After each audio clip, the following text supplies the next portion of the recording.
Okay,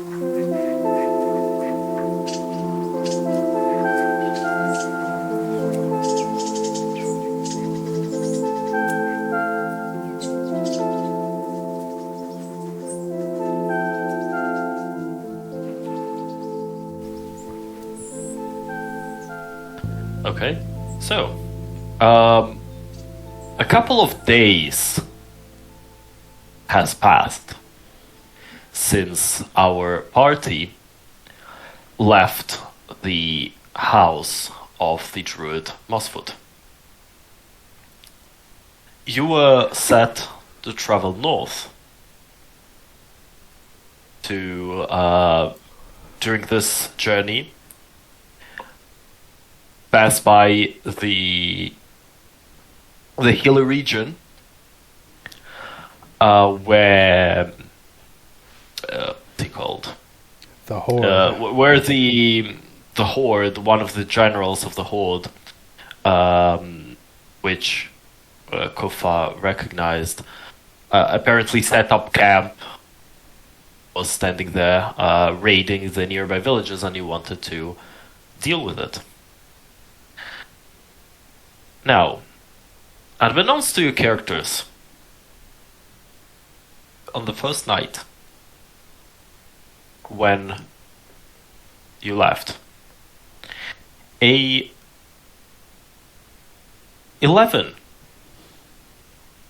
birds left the burrow of Mossfoot. Each of the birds carrying a message.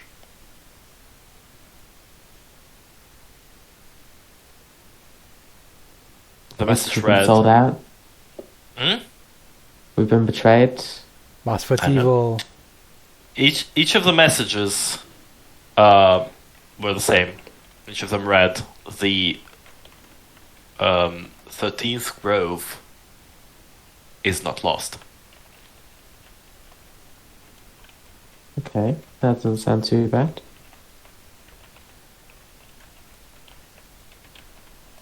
Somewhere else, far to the west of where you are, on a castle, on a fort overlooking the delta of a river near Silverwatch.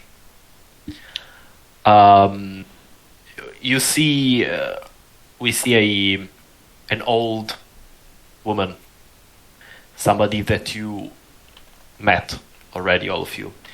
One of the hags of the coven. You see as she sends a message, writes down a message, closes it, seals it, hands it to a messenger, who then gets on a horse and rides to the city. Then, also from Mossfoot's burrow, some fireflies emerge, a group of them, also disperse, each of them carrying a message. In the Underdark, you see an illithid, a mind flayer, purple skin, 4 long tentacles. Peculiarly, this one has 3 eyes, the third being in the middle of his forehead. You see as he is peering over some kind of orb, looking into it. Reflected in the orb, a small figure bound with bandages.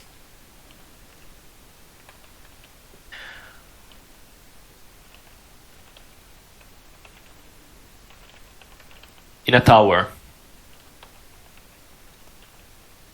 an old, wizened turtle sits looking into a crystal, the same figure reflected in that crystal. And all of these messages, all of these visions indicate to them one thing. The Pact Child has been found. The moon is waning. And with that, welcome to our 22nd. 22nd session of Lyria of Snow and Roses. Please, my players, even though a month already has passed, or more than a month, please tell me what had happened on our last shorter session that we ran. I just want to say Arthur's mentor is not beating the allegations. No, definitely. That guy is shady as fuck. Also, I've ran a Turtle Lich. I've ran a Turtle Lich, and it's really fun to have a Lich with a natural AC of 21. Maybe a Lich, maybe not. You never know. Going to become a Lich, I'm assuming. Last session we had started by during the aftermath of the hag fight.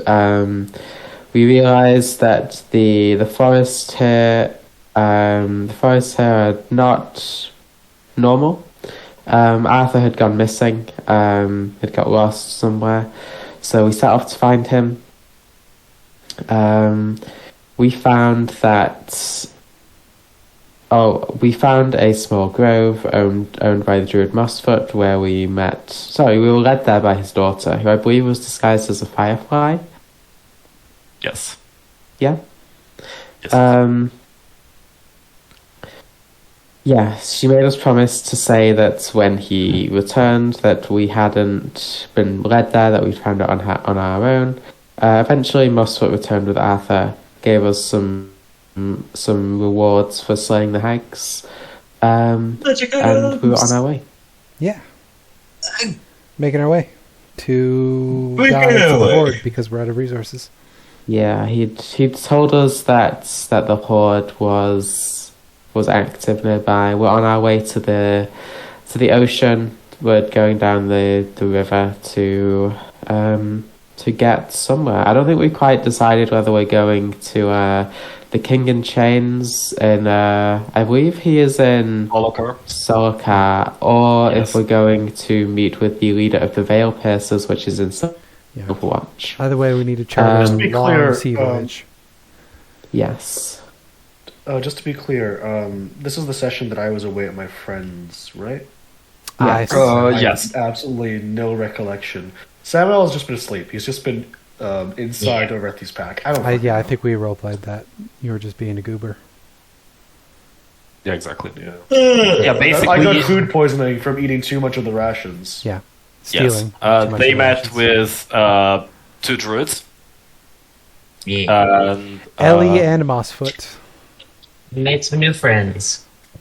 Indeed. we'll and never then see them again. they gave you... you never know. These 2, I'll tell you, you never know.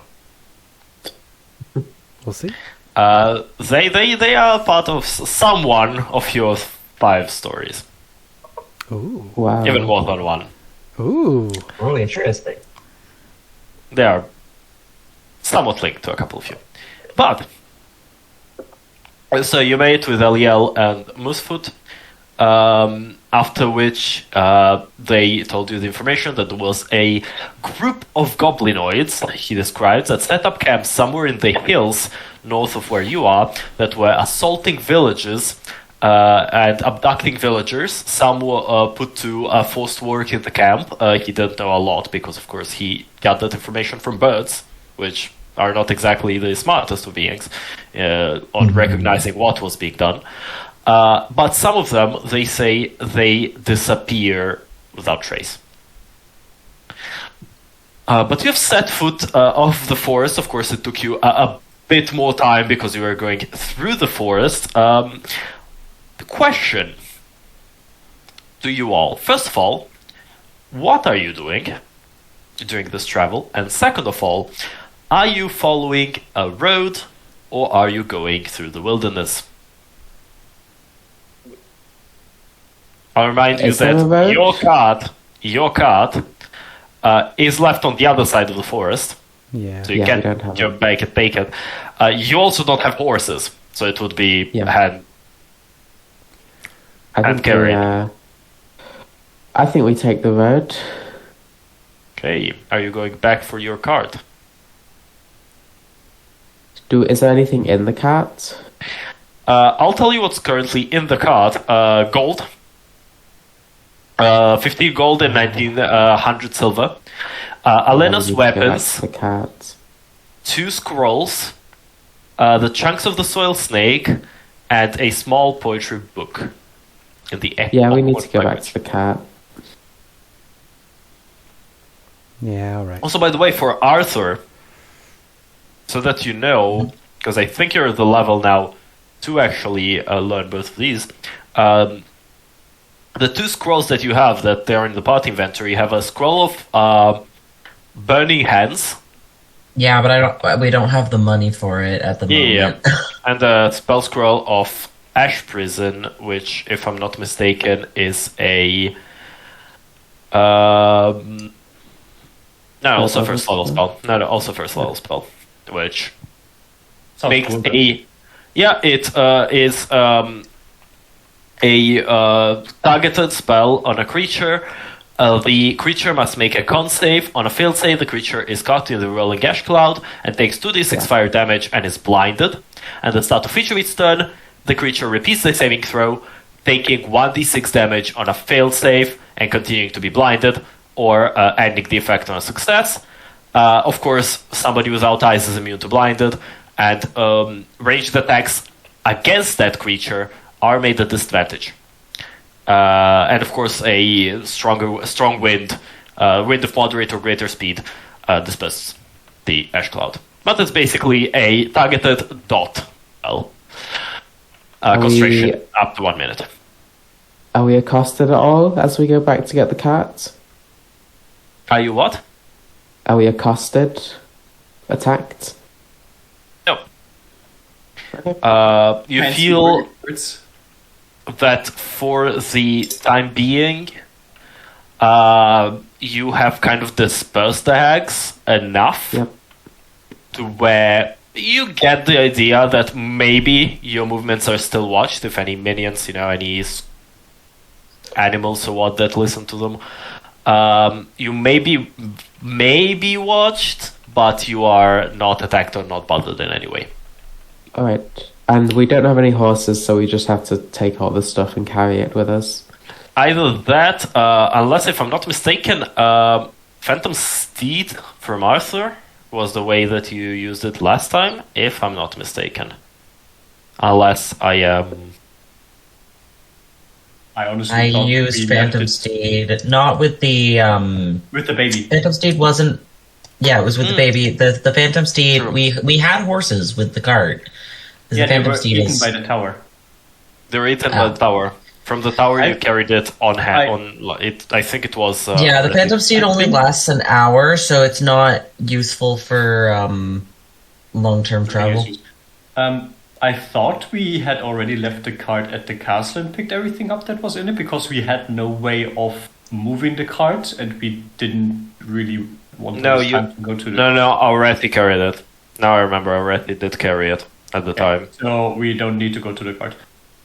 We have our gold and spell scrolls. Yeah, we'll just take all that. Oh, stuff out. no, wait. I don't Mia was remember right. carrying it. Mia was right, because you saw the symbol on the card of the hags, and that's why you pursued them. Mia was right, you left it at the town.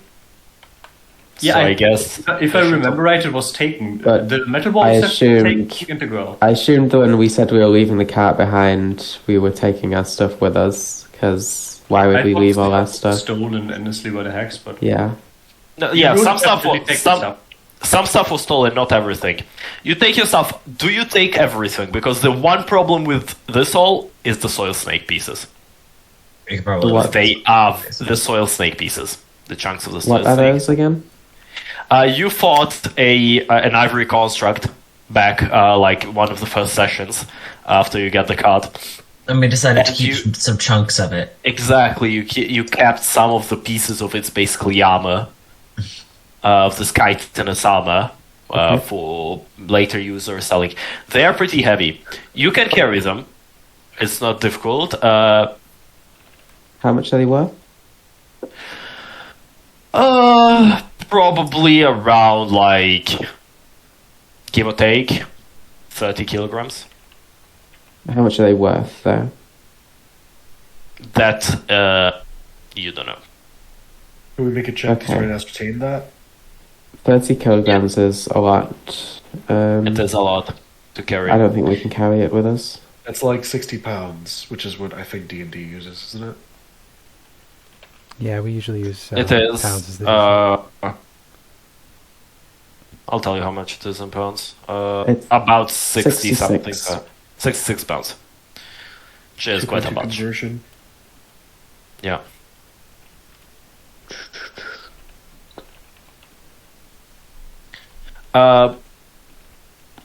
You can give me... somebody give me just an intelligence check. Probably Menaali would not notice. the best for it would be... Probably you, Aurethi, to be honest. You would be the best thinking about what something like that could be worth on the market. Out of everybody. Ooh. 17. The 17... I'll give it to you like this. So it could be they can be crafted into with the amount that you have, counting impurities and the crafting process and everything, you can craft a full plate with them. You can ask somebody to craft a full plate with them, and it will be a fire resistance full plate. Okay. Worth probably can get 3,000 to 4,000 silver off of them Okay. as 3,000 to just raw 4,000 materials. silver. As raw materials. If Okay, not, that's all. with an investment of money, of course. If you invest some money in it and give it to a blacksmith or a magic item maker, that can be forged into any kind of metal armor up to a full plate. That was Of course, just fire. that's gonna be counted as an armor for fire resistance. It can be crafted either one full plate, I would say, or 2 breastplates. If I'm not mistaken, isn't full plate 1,800 gold? It's expensive, yeah. It's Yeah, expensive, so but wouldn't you also will need to make an investment. Yeah, I know, but it's I don't know. It's basically 600 gold is the price you quoted. So I thought that was just a bit odd. I carry 173 pounds. I could I carry an have extra about 66 38. more. I have 38 pounds of space in my inventory. I am almost overweight, even though I only carry my adventure backpack, like 2 flowers and a staff. You have 8 Well, you strength. see, Strength. I don't have worldly possessions, so gimme. You can Someone else can carry it. you can also, to be honest, What? divide the stuff in Oh, by the way, between. I recovered from my food poisoning. What's up? I have absolutely no idea what happened for the last 48 hours ish. Okay, I'll give you. I'll keep in the party loot basically all. I would say that the soil snake sharks, because everything else. Are you taking Alina's weapons as well? The question. It's a great sword and a halberd, not magical. They have sentimental value. I'll keep the great sword. I already have a glaive, so the halberd isn't really too useful. Did we even make an impromptu grave for Alina? We didn't have a body. Well, yeah, you can still make a cenotaph.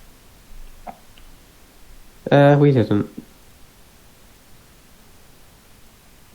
Yeah, well, Samael doesn't care. Okay. Didn't Alina His just weapon kind of is- vanish? Yes, she I wasn't vanished. there in the that day, travels. so She disappeared, basically. A flash of purple light. It's true. we don't You know can- if she's dead.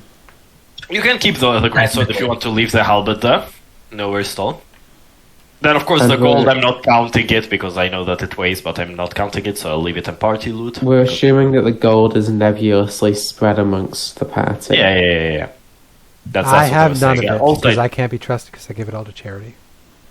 It's And I can't be trusted because I will spend it on trinkets, food, and wenches. mainly food. So it's nebulously split between me and Aurethi. And Yeah. Menaali, of course. base and Menaali, maybe, yeah, basically. Oh, Menaali's new. Yeah, exactly. It would be weird to give her like. She doesn't have a full hey, share new yet. guy." And again, to be fair, she was in like 2 ultra deadly encounters with the party, and she actually saved 2 of You Is it haven't true? earned any Stepping in gold the yet. ring. Also, she doesn't have Having been through a couple of combat encounters is different than traveling with us for several months. True. True, that's true. Big question. Who is carrying the scrolls? Because I will remind you, I do use the fact that I do use the rule that anyone can use scrolls. Don't matter so the magical ability. I think it's because better with Because it's advertising. stupid. Because let's be real, it's stupid. The fact that only spellcasters can use scrolls, in my opinion. I mean, the only way I can really see it, which to maybe balance that, this is a very tangential conversation, is that you can just make a feat that just lets you use that. Like, you can take a feat which gives you access To be to some honest. scrolls called like. Feats are magical way training. too rare in 5th edition for that to be a feat. Yeah, need I'd to have to have, have like- additional things on that. Because usually giving like scrolls to players is useless. They would much rather get the spell and not have one use of it. William's calling me in the back of a sec.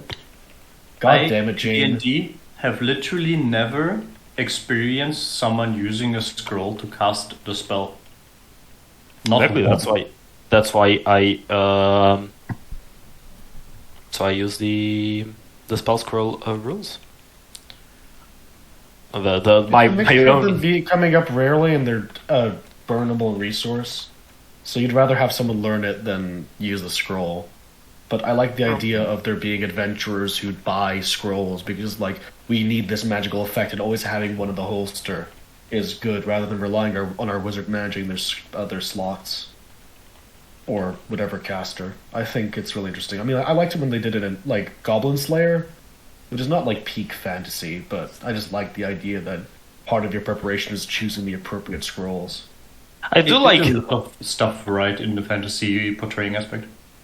Yeah, I do like. Apart from the very problematic parts of Goblin Slayer, I do like the. Show fixed a lot of it. The manga is fucking heinous. Yeah, I read it as well. Just for interest. But the way that they portrayed fantasy and adventuring, I very much like that part. Like the Hey, idea are we of. gonna get? Sorry, Sorry, Scott. we didn't realize No you were worries. back yet. I'm back. Oh, Hello. there's snow apparently. I just don't know where.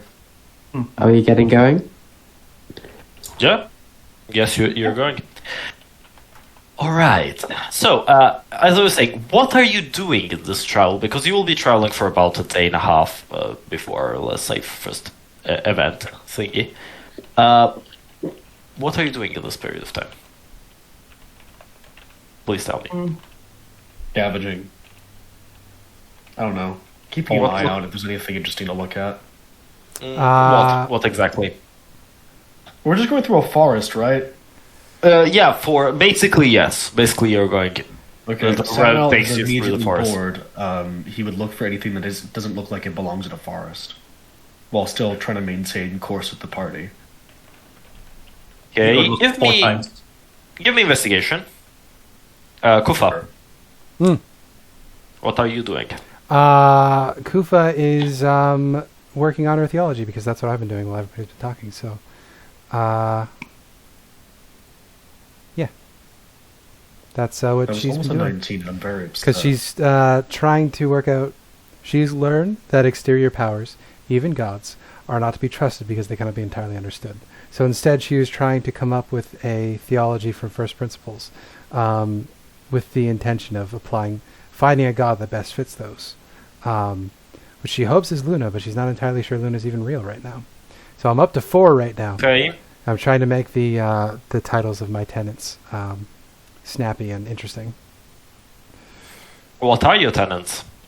Well, currently, the first tenet is life is motion. Stasis is death. To be alive is to change, grow, move, and evolve. We must always wrestle with what is known and what is tried and what is flexible and new. The second tenet is, these are the things she's learned in the process of this story. Of adventuring. Tenet 2 is faith, not blind faith. Faith is the hope for what could be. Blind faith is a submission to another's perspective and a suspension of principles. Principles ought not be subject to individual whims, nor entirely in the hands of an outside force. True faith is an emergent property of the discourse between these authorities, internal and external, not a submission to either. Tenet 3. Thank you, Elena, for helping. Freedom is good. It is good to be free.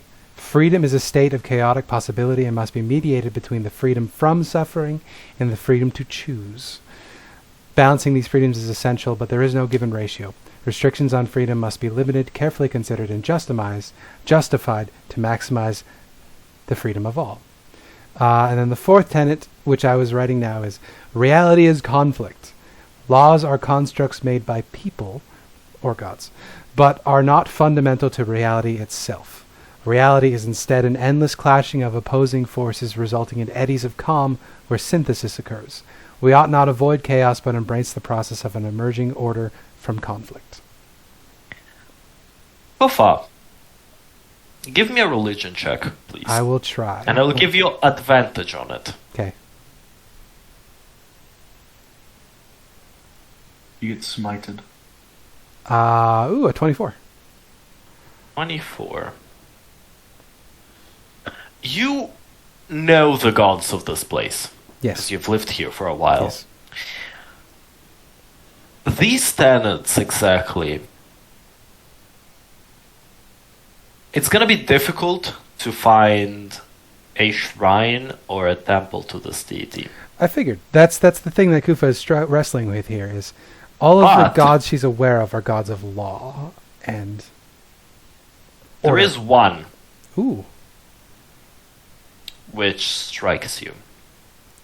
And you may think that if Luna is this deity, if you really are following Luna, Luna is this deity. Yeah, because my reasoning is the moons are kind of a dead end. I'm just encountering the chaos moon that's hiding and trying to trick me. So instead, if I go to first principles, I find the god that way. You have... Actually, the 24, I think you'd know where to find one of these. But you have... If you ever encounter a temple to this deity, you'll be very much interested to go and learn more about it. The deity in question, their name is Vaelus. Spell? Vaelus. Vaelus. Thank you. It's the shapeless one. It's the god of chaos, change, and unpredictability. It's both the, basically, the one who oversees inspiration, madness, basically the general potential of the unknown. Ooh. This is the deity that most strikes you as the one that may be close to your idea. Also, somewhat, it gives you that idea that you told me about Luna back in character creation. Oh. Interesting. Because it is a being that defies shape. It's constantly shifting and changing form. Very nice. If you get my idea. I do recall my inspiration. The idea for that you Luna. gave me, yeah. I love Dark Souls. Menaali, what Great. are you doing?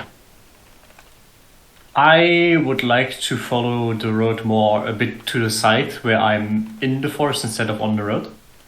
And I would try to focus on looking out for magical plants and potential materials that I could use if I wanted to brew potions. Yes. Give me a survival check. Is probably the best one that I would say. I'm a forest dweller background, and I have all of the extra plant things. Do I get advantage for that? What does forest dweller give you? It's the one where I can always find food and good shelter. Sure. I'll give you advantage on it. Haha. Sounds alright for it. That is a solid 21. 21. Good roll. It would have been the first roll anyway, so me glazing myself was not worth it. Unnecessary. Unnecessary self-glaze. 21. We do have pine jam. You can glaze yourself pretty easily. Pine jug, very Pine tasty. jam. Roll me a d10, would you? Sure. Is high good? I got a 10. Ooh. That. Rocks fall and we all die. No, only I die. You're on the road. That's true. You do find it. Now the question is if you can harvest it. I'm guessing You find a little plant. You get that it would be no more than 2 uses of it. But it is a pretty tall, about a meter so tall. That's pretty tall. Plant with kind of almost palm-like leaves around this very tall stem, and it's crowned by this cluster of kind of blue, white, and purple flowers. Very small flowers. You do recognize it. The plant is a very rare plant. Ooh. It's Wolfsbane. You know That one is so good. that it gives you a couple of things. So, as a minor ward, you can crush the petals over a creature or object that has been turned to stone or forced to change its shape, as through the polymorph spell, to revert such transformation. An unwilling creature, of course, can resist us. As a ceremonial word, to be stone. You, by soaking the petals in a bowl beneath the full moon, one of the full moons, you can imbue them with the moon's power, and then you and up to 5 other creatures can consume such petals to cast polymorph on yourselves, transforming into a dire wolf. It's the form that you would take. Of course, retaining, though, your mental stats. The transformation would last until dawn's first light. Or, well, until you die, or revert to any other means. That word would require, though, 3 cuttings of it. And it is a 7th level word. That's a bit high, eh? The last one is the cultivated word. So, if you cultivate a garden of them, a creature, you can cleanse lycanthropy. Ah, that was the one. Yeah. So, please give me a DC Herbalism 15 nature check. Actually, that's same. Right. If you pass it, you can harvest both. Question: can I try to make what's the word for herbs? It's not sapling. Sapling is for trees. Cutting? Because you want to... Basically, get a seed, get a seedling. Get a seedling, yes. Yeah. I'll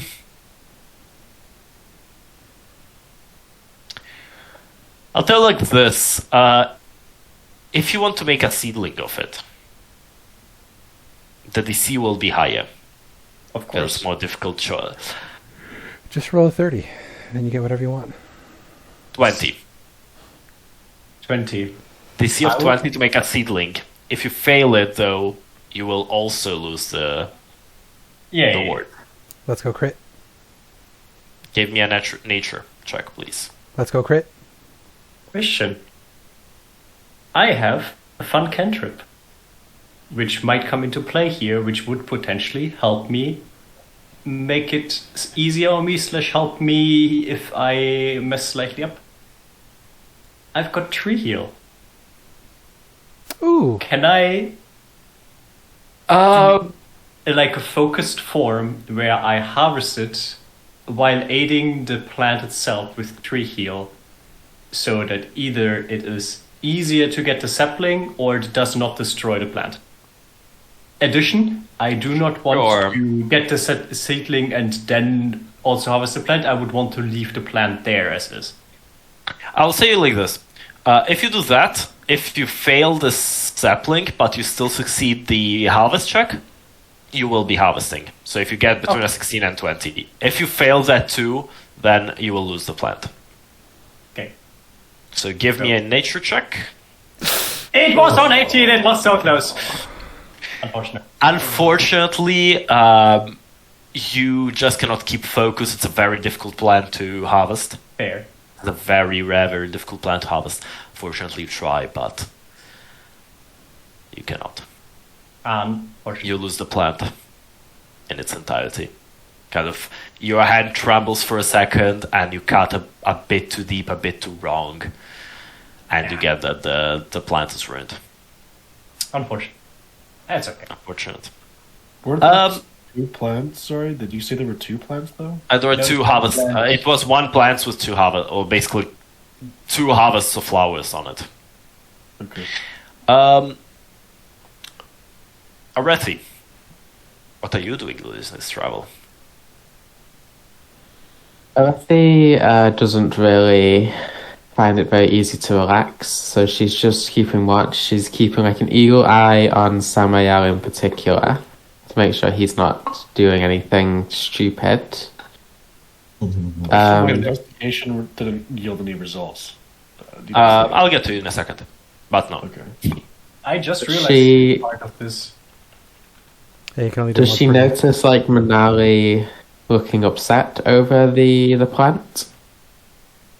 She would look very upset about the plant because she basically failed in a way that it destroyed the plant. Okay. Which is not something she would enjoy.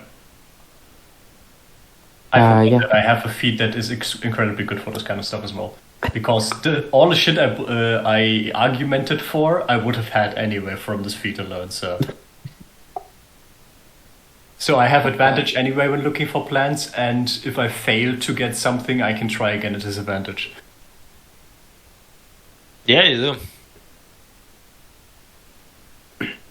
Aurethi will just say, what you going off for? Did you lose something? Not really lose. Well, worse, I destroyed something. I was looking for magical plants, and I found one, relatively rare one. Not necessarily something that would be that useful to us, but I would have liked to add it to my little garden anyway. But it's slightly harder than average to harvest, and I messed up. What do you mean garden? We don't really have time for that. Oh, no. And she swings around, opens like a little compartment at the side of her backpack, and you can see there's 2 small plants inside there.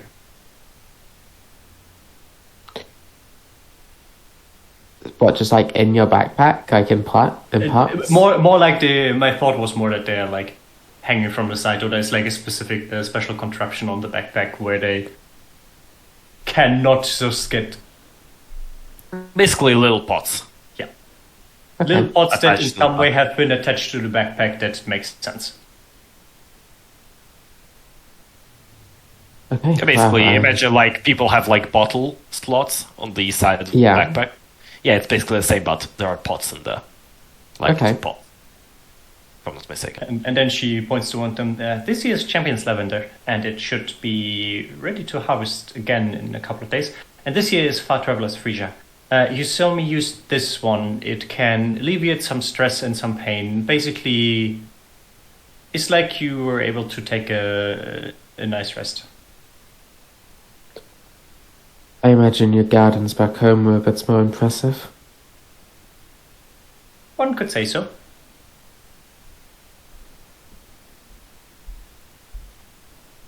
But these are still... They require a decent amount of work to keep happy. And they're still very, very useful, so... I'm glad I was able to at least take some. Also, just realized the plants became very much more useful now that we do excursion resting. Oh yeah. Mainly Champion's Lavender. The Champion's Lavender was pretty good. It is. Well, that was But not so hard to you're find. keeping an eye... Oh, She'll you go. say as well, that's from your home, you said? Yeah, it is some of the magic plants that grow close to our grove. Or rather, the only thing that grows on Varuna Isle is in our grove. Everything else was already taken by the towers. I'm glad you have that, so I don't really have anything to remind me of my home. Well, if we don't find something to stop the towers, then my home might not exist much longer either. Especially if they go active again.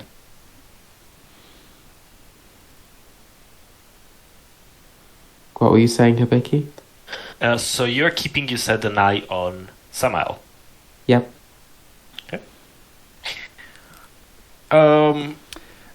Exactly on Samael, right? So you're more Yes. looking at like, so Samael doesn't do dumb shit. Yes. Give me a perception check, please. This for later. Disadvantage. Because this is not about Samael.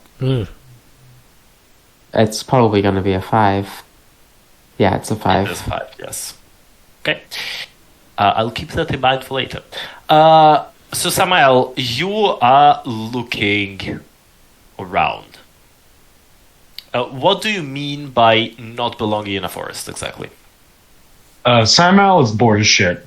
Anything that doesn't look like it's naturally occurring, or something that would have been caused by a person traversing the forest, that's what he's looking for. Because in his eyes, he's like, maybe someone stashes out here of anything. He's not very intelligent, but he literally just does not want to be in the forest right now. Forests are spooky. So basically you're looking for anything not forest related in here. So anything like... Anything dropped by that looks people. like it's out of place, because it's like his little thief brain going, like, ooh, did someone hide something, or is there a trap, or is there, I don't know, a So, big pile of gold? In these couple of days that you've been traveling, right? All day and a half till we get to what we're doing. You found 3 silver pieces just dropped by the side of the road Awesome. Amazing. by people like followed This is out all- of pouches or not. Good. Samael is 3 silver pieces richer. That's all I wanted. Aurethi says, you know a dog probably pissed on those, right? Samuel's chewing on the piece as he turns around. What? Take that out of your mouth. Jesus Christ. I'm making sure it's real. It could be one of those like, fake silver pieces people talk about.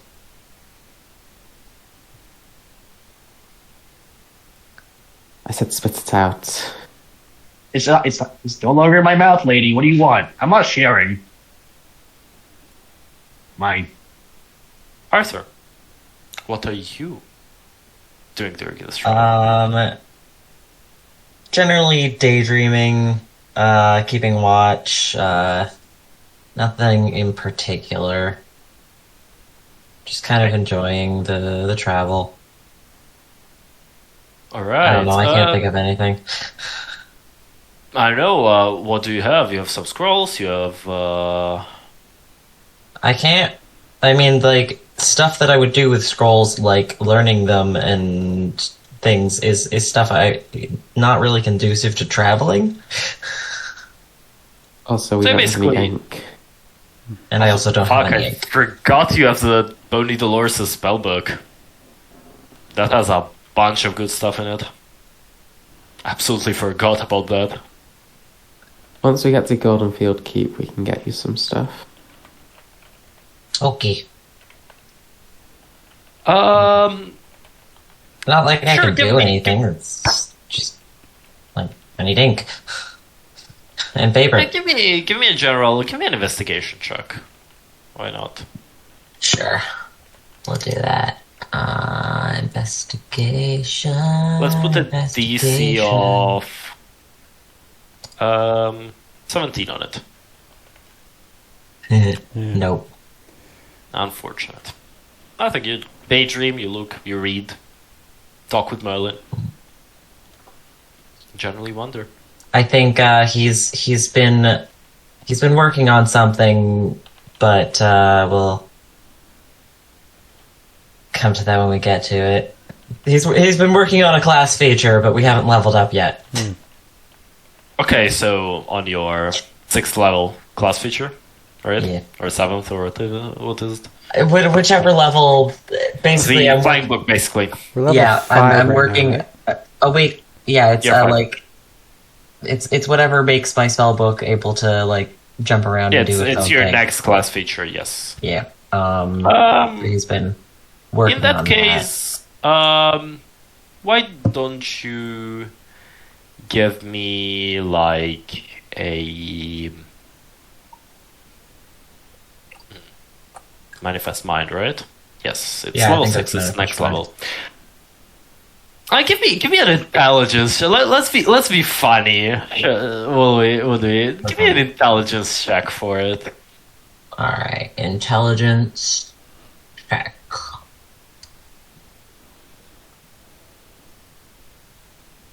No, I'm hitting a roadblock. Yes, you're like you can get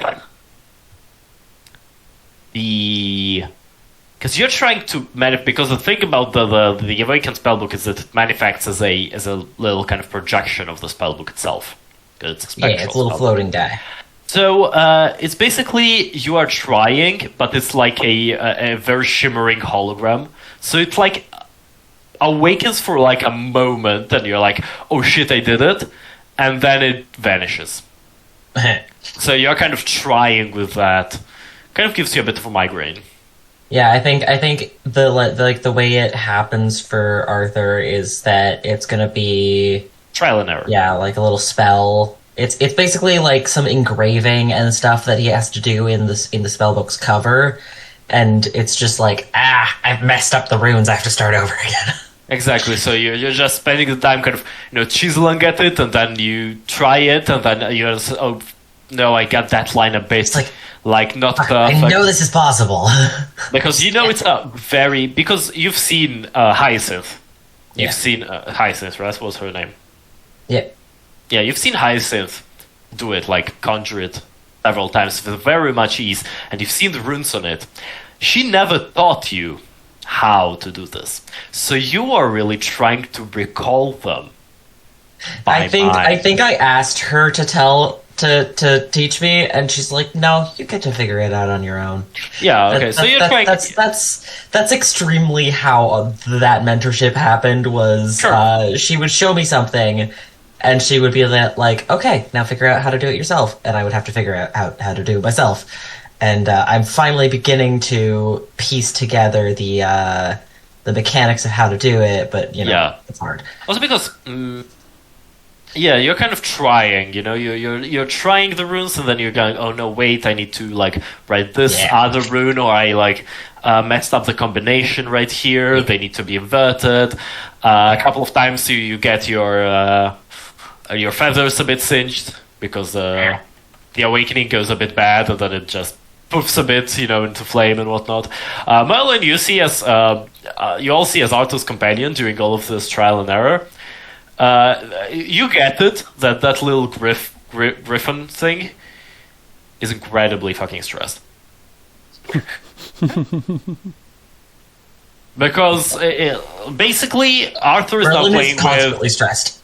Yeah, but right now more than usual, because Arthur is right now basically playing with wild magic, right? So he's writing runes, like random runes on the book, and you never know if the next one will cast like a 20th level fireball on your head or not. So you are kind of, very carefully treading, kind of combining them. It's basically like writing code. You never know how it's gonna break. Or so if you don't Merlin know is the stressed exact as language. fuck. Alright. So, as our... Question. Sorry. Yes. Are short rests still an hour, or are short rests now 8-hour rests? Now short rests are 8-hour rests. And the long rests are 7 days. So I would have used a Channel Divinity before bed last night. Short rest, I would have gotten the Channel Divinity back. So I would have started Yes. today with 2 second-level spell slots. You can use one of those to cast Makes 8. sense?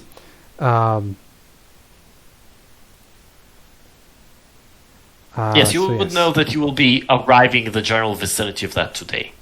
So, if there are any start of day spells that you would like to get, this is the time. Who are you casting aid on? This is second level, so 5. I Reminder: we think- will not get spell suspect for some time, so you cannot. I cast get it one every day. back. I get a second level spell slot back every night. Because I can Mhm. use Channel Divinity to get a second level spell slot. Yeah. Oh yeah, Some and wizards is can do the short same. rest. I think that Yeah. means I would have still expended a third level slot. No, wizards can only do it once per long rest. Is it only per long rest? Yeah, I get a Yep. Channel Yeah. Divinity per short rest, and one of those Channel Divinity uses I can recover a spell slot of equal to half of my proficiency leveled up, or rounded up, You which is are- 1.5, Right, that's which is 2. worst. So I can get, anyway. What's your I think, what's your marching order, folks? By the way, Aurethi would be first. I would be right behind you. right now you're in a kind of smaller road. I'll tell you that by staying on the road, you can be there can be 2 of you basically side by side on the road currently. I'm going to be selfish. I'm going to give myself one of those Aids. aids. Okay. Who else would best benefit? Samael has no hit points, but he's a frontline fighter, so I think I'll give one to Samael. And I think Menaali is the next one, because Menaali is also mostly on the ground and vulnerable. Second level 8, right? Yeah, that's the highest level spell slot I have. So it'll be temporarily increased 5 hit points for 8 hours. That's max 5, So, and you regain 5. You know that thing of like a parent walking normally and their like leash child like lurching ahead and like sniffing things? That's Aurethi and Samael. Samael's in the front too with Aurethi. Oh, then I guess I'm in the middle. Okay. So who's I'll be aid in on the middle as well. you, Kuffah, Samael, and who's the third? Menaali, because Menaali's also ground Menaali. bound and vulnerable. I think Arthur and Aurethi would be fine, because Arthur shouldn't get hit often, and Aurethi is a tank. Aurethi, your temp HP. What is it from? It is from the what's it? The the Fey Gift feature. I get the D6 plus proficiency bonus. 10 Right, hit when- points. When does that buff out? Temporary hit points last until you take a long rest. Okay. Oh. So you keep those. Weeks. For the time being, alright, so it's Aurethi and Samael in the front, who is behind them? So I'll be in the middle. You'll be in the middle. Menaali, you were saying you are kind of off the road a bit? Yeah, I'm like off the road. I'm like close enough that I can have an idea 10 where they are. But 10 feet off the road? Likely a bit more, honestly. Yeah. Give me a distance. 50 feet. 50 And feet she- off the road. 50 feet, and she would occasionally like double check on the road if she needs to catch up or not. It. Considering that Samael is just all over the place and Aurethi is trying to keep an eye on him, they'll likely not travel so fast that me foraging makes me start. Menaali, give me. Are you moving stealthily, or are you just like looking around? I imagine you are kind of looking around the underbrush for plants, kind of keeping an eye out. So I don't know if you will be. I doing wouldn't exactly stealth. really walk stealthily. I would walk with care to not accidentally horse, but that's about it. Yeah, give me a stealth check, please. Disadvantage, because of this. Sure. because you're kind of off the road. 3. Right? Sounds good. So, counting Aurethi's earlier roll for perception, I would require all of you to give perception checks. Aurethi will be counting the one beforehand. Do I have disadvantage because I'm a bit away from the party or not? Sure, yes, because you're also occupied with... Did you say I have disadvantage? We're looking for other stuff. Hey, would you look at that? Suddenly it's actually not a good 19. Okay, would you be very much in your thing? How attentive would you be to your surroundings? I'm rolling great today. I rolled would really well. argue Menaali is very attentive to her surroundings because she still makes occasionally sure that the others are still roughly on the same height. Kuffah, Upward. Yeah. how about you? How would you would you be looking around very much, or would you more be I'm mostly just thinking to myself. So yeah, my eyes and ears are open to everything else. All of my work was being done internally, in my brain. Yeah, and Menaali is actively looking for stuff as well. So Kuffah, you're the only one to beat their stealth check. Oh, that's scary. Yeah, the spellbook work is all while we're resting. It's not on the road, by the way. Makes sense, When I'm on the road, I'm just daydreaming. Kuffah, you have been in the Horde. You've lived in there for a while. Yep. You've been taking I should have had raids. advantage. That's fine. I would say I would balance it because you are There, then I would have had a bit disadvantage. distracted. Yeah. Because you're distracted by the thinking, so you All right, kind of get. I'm down. So you know the tactics. You know ambushes. Yep. Them very well. So your eyes actually keep not that much on eye level. They look up.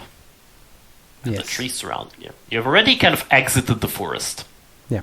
You're kind of in the how to say the forest areas on the map are thick forest, like where you were. Yeah. So there are of course trees around the road, but it's kind of that you're going towards the hills.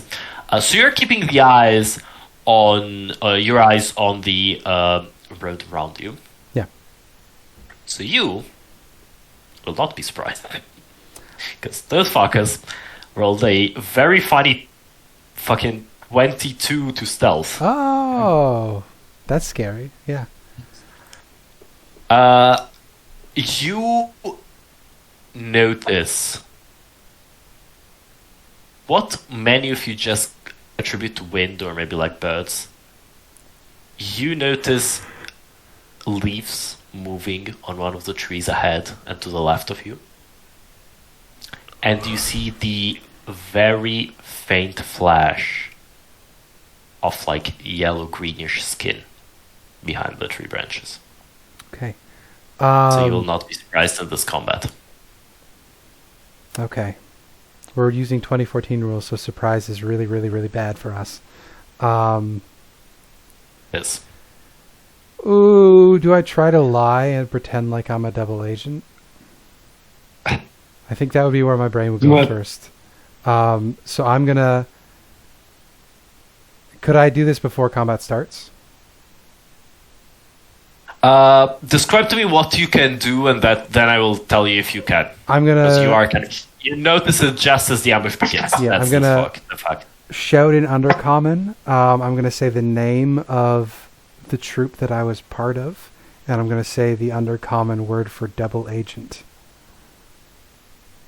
Basically just I'm on a mission for my tribe, let us pass. But in Undercommon. So hopefully nobody else understands. And I want to... I'm doing a double deception here because I'm trying to play it off like I'm hiding this from my companions so they don't notice that the ambush was happening. But I also want to I want to fool them into thinking that I'm leading them somewhere. I'm okay with the high DC. It's a stupid plan. Yes, give me a deception check. It will be incredibly difficult, though. I don't think it's a stupid plan. It's not a stupid plan. It's going to be a difficult plan. Yeah. Because the Horde is not a unified thing. Yeah. I'm basically and you know this. Yeah, You're taking a gamble. You're basically I'm taking saying a gamble the name that this tribe of the is tribe not I'm yours. from. hopefully being like that's either intimidating enough or allied enough that they'll let us go. Yeah, you're basically taking a gamble that the tribe that they are part of is either your tribe, or that but they it's not because don't you have would beef. recognize the banner, Yeah. or that they don't have beef. Oh, please don't be a 1. It's a 15. Not awful, not great. Not awful, not great. It's a medium difficulty. That's a medium DC. No, it's not good enough. I can see your face, Abiki. Medium, more like mid. Are we It is, alerted to the fact that something is wrong by this? Give me... You hear her shout something in Undercommon. Kuffah, give me please, now, retroactively, kind of as you shout this, and your mind kind of races to, that period of your life. Yeah. Give me please a history roll. It's going to be a disadvantage. Fair, because fair, it's yeah. you've tried to kind of forget that part I of have a your life negative as much 1 as on you this. That's a 2. could. 2. Again, you try to remember that banner. It strikes. You remember it clearly, like it had to do with your tribe back in the day. Still, But I can't it remember what kind the of relationship invades is. you. Gotcha. You cannot. But you are aware, and you kind of shout this as the combat begins. All right. So I'd like everybody to roll Initiativa. Hibiki, how happy were you when I said, about 50 feet and the map is exactly 50 feet from the road? It's always nice when it works. I would just have placed you slightly off the map, don't worry. Do we have disadvantage? Or No, it's that's, regular. that's It's just new that they rules. will have a surprise round. Old It's rules normal, but they is just- you can't act on your first turn. that 4 out of 4 rolls low. That's I real can roll bad. above a 7. It's not good. Are we not alerted to the fact that there is a threat by Kuffah shouting? I think it just happens too Not- fast for us to react. I feel like the only person who might be able to react because she's used would be Aurethi. But maybe she's too distracted with looking over Samael. I did who is trying specifically to speak in money. Undercommon. Do you speak Undercommon, Aurethi? I don't. But you're still shouting. I was making it off to be a cough because I was trying to do a double lie where I was lying to them and also lying as if I was hiding it from you guys. I'm sorry, but does your cough sound like Dada? Or whatever the fuck, what Undercommon sounds like. It's just not a Something like cough. that. It You sounds say like shit. it sounds like Klingon. Just do it, Kama. What? Does she cough like that? Is that normal? No, I don't speak Undercommon. I thought I might, just wanted to check.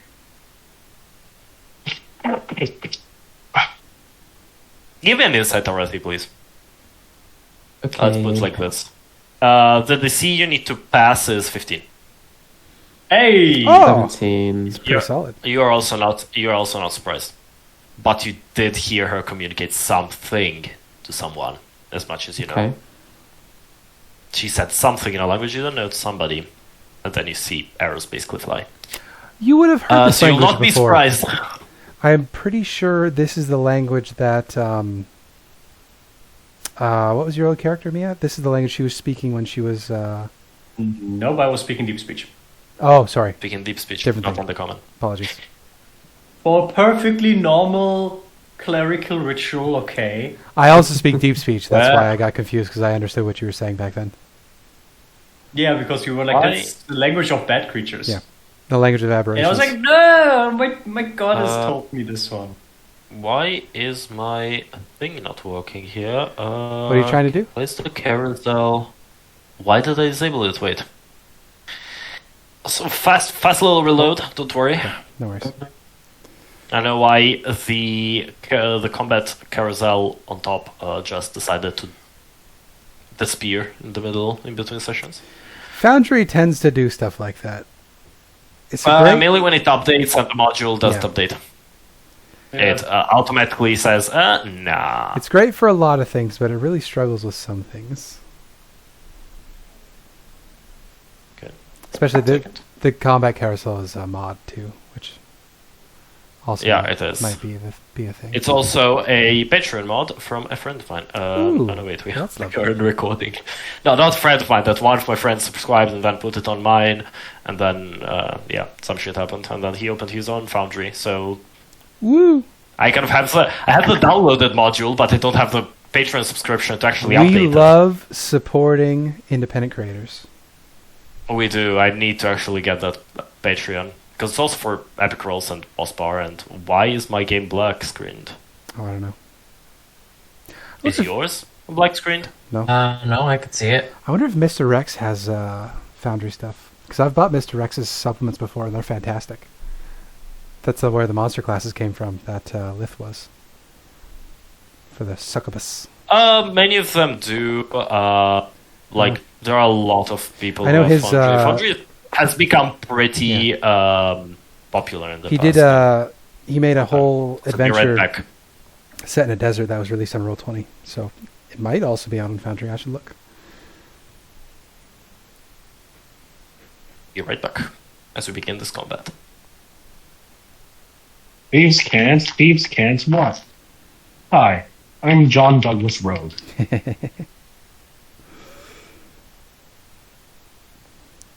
Instead of This- saying thieves can't, you should say thieves can. Thieves shouldn't. Anyways, if you'll excuse me, I'm gonna go stab this this oligarch couple and leave their son to You become were a. so busy vigilante. asking if thieves can't, you didn't bother to ask if thieves should. God damn it! We really have these whatchamacallit, apologetic thieves in our community, Yeah. which we really should deal with by stabbing them. I really should watch Jurassic Park again. It's a really fucking good movie, and it's been probably over a decade since the last time I watched it. I rewatched Lord of the Rings with my sibling on Christmas. Nice. It was a lot of fun. Nice. The last time I watched that was like 15 years ago. Yeah. I rewatched The Legend of Vox Machina so far after finishing the Mighty Nine show. And oh my god, it's so good.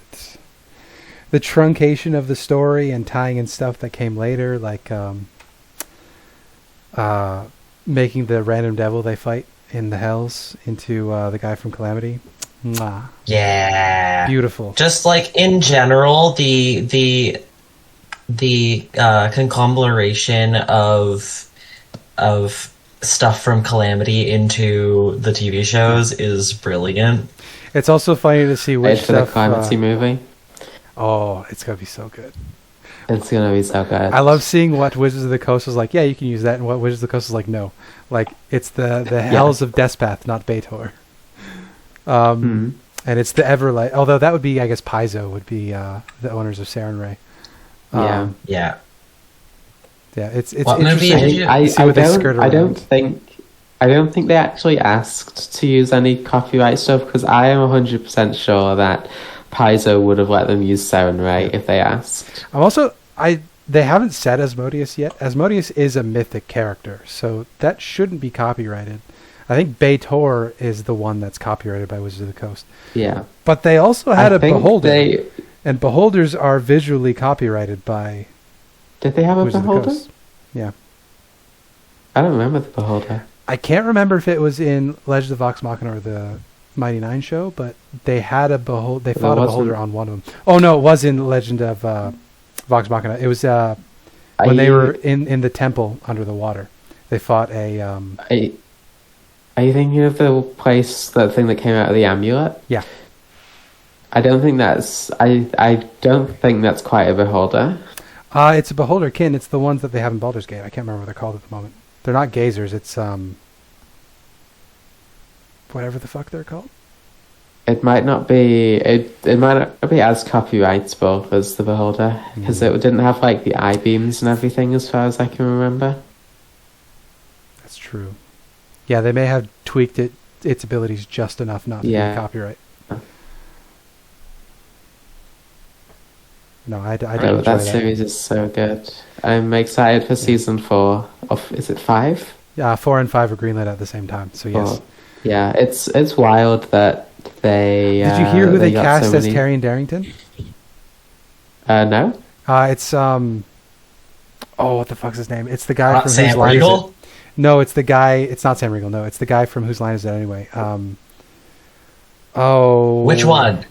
The black guy. I can't remember his name off the top of my head now, and I feel bad because he's Oh, that fantastic. guy. He's delightful and wonderful. Keith David. No, I was like, the only name I can remember is Drew Carey. And Colin and Ryan, and I don't know. Right. Colin and So, Ryan are the folks, most. Let's begin. So Menaali, Die. Wayne Surprised. Brady. Wayne Brady. Thank you. Wayne Brady. I was like Wayne something. It's not Wayne Knight. That's the other fat white guy, not Drew Carey. Yeah, Wayne Brady is going to be playing Taryn Darrington, which is like, when I close my eyes, I definitely picture Taryn Darrington as Wayne Brady, so I'm down for it. Anyway, sorry. no worries at all. So, we were saying, Menaali, you're surprised. No. You're no longer surprised after this round. Samael, same thing. Now, one of the goblins' turn. Who is currently hidden? Because Kuffah, you spotted one in this tree, by the way. Ah, gotcha. Exactly here. Yeah. So you see as somebody shoots from back here. Arthur, you're Yeah. getting a shot at Oh, advantage no. by a goblin. I'm dead. You're fine. I'm dead. It's like a D6 damage. Come on. You'll be fine. You take 5 points of damage, Arthur. Oh, never mind. You're dead. Yeah. Bye, Arthur. By wizard was nice. Take 5 points of damage as this goblin shoots an arrow at you. Apply as damage. Yes, wonderful. And It works on this one. You see as it jumps down, moves behind, moves I've been into shot. this tree. Oops. Moves into this tree and is going to attempt to hide. Does poorly. Let's see. It Haha, does. it does poorly. Not so good. So anybody with a perception high... Is there anyone with perception more than 60 or 14? What's my PP? Passive. Spencer, I sure. have 15. My PP is 13, so Okay. I cannot. Because I'm not proficient in perception. Oh, okay. Perception. Menaali- Modifier? No, I chose the feat to let me read it. And I don't see him. I took Eyes of the Runekeeper instead of an ASI. Next time, though, Well, I'm Aurethi, yeah, so Menaali, you're the only one, but you can shout his position, so it's not hidden to your Ow. party. Am I always the person with the highest perception, even when I'm not the wisdom character? Then It's it's another boring. goblin's turn. It's boring to take perception proficiency. I want to make interesting choices that are not mechanically beneficial. Exactly. It's the goblin's turn, another goblin's turn, the one that Kuffah spotted, so up here. Yeah. But Menaali, you did not. And it's but you because you're all like 3. Miss. Oh, Oh, that's not a miss. I blame you for saying Hey, listen, you have an extra 5 max hit points. You should be fine. 11 points of damage, Menaali, as an arrow bugs in your shoulder. That's not clear for me. Oh no, it did. Thank you. Price damage. And then it will run to here and attempt to hide in that tree Roll bad, roll bad, roll bad. with its nimble escape. Fuck. Oh, 25. I wouldn't need to know Vanishes 20 from to you. beat that. Also requires an action to spot. Then another goblin's turn. This one targets you, Aurethi. Aurethi, would you please make me an intelligence save? do I have to? Yes. Sure. 9. 9. Unfortunately, And you do fail the save for it. You take 11 points of psychic damage, and suddenly you feel a very sharp pain in your head. kind of the temple area of your head, very, very sharp pain. And you notice somebody in here. And the somebody will try to go to here and hide. We'll see if this one rolls good or not. Motherfucking. Don't say And they also Don't say vanished. the We G did word. see what tree she went. I saw what tree she went into though, because Yes. I was facing forward. You saw and that. she didn't break You line saw. of sight. You saw the. You saw the Moonbeam that point. bitch. I have 1 second level left. The last goblin is gonna attempt to strike you, Kuffah, who is still hidden. Yeah. I rolled stealth for these guys. I know I never rolled so hard. Good luck. I have a high AC, and you rolled 1 and 2. Ah, fuck you! Fuck you! And they were back here, My 17 AC. so When I get a breastplate, I'm gonna They be will- fucking unstoppable.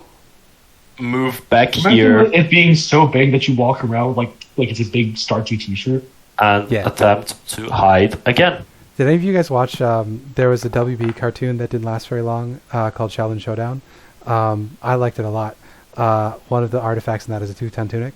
It was just a little gold shirt, and if you said the name of the item, it would become a giant, enormous piece of armor that you could not move in, but you were effectively invulnerable. It was great. It's a good show. Alright, let me just sign down the stealth checks. Damn, they rolled hard for these. Okay. Bringing it in our faces. Shit. Arthur, you're surprised already. You're not surprised. Yep. So it's your turn now. I'll step over here. I will summon my echo on this goblin. On the goblin. Okay, I will Yep. give you familiar's echo. Use this.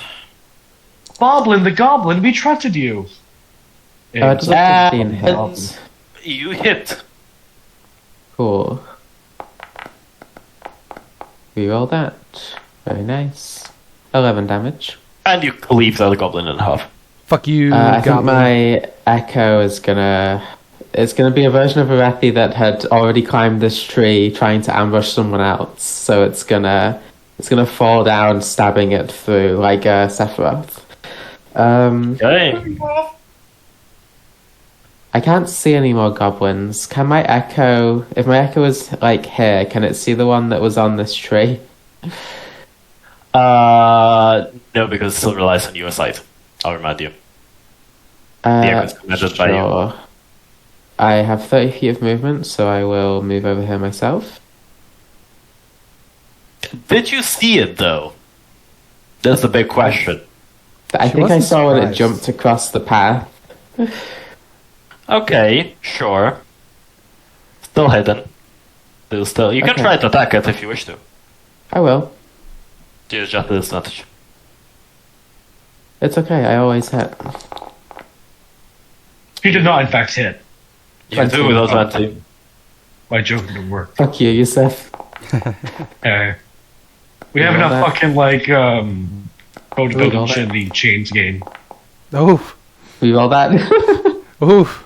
Oh, no, it only rerolls a certain Yeah. number of times. Damn. Yeah. 6 damage. 6 points of damage is still enough to murder it. Nice. Damn. Yeah, I guess I all the will. time I'll be. technically low amount of HP. I'll take my glaive overhead and I'll hit the branch that it was on, and it just falls to the ground and cracks its neck or something. Sure. Sounds great. Is that all for you? Or I will. I'm out of movement. I've used my action. Bonus action. Alrighty, throw me. I'm not in range to throw you. Oh. Coward.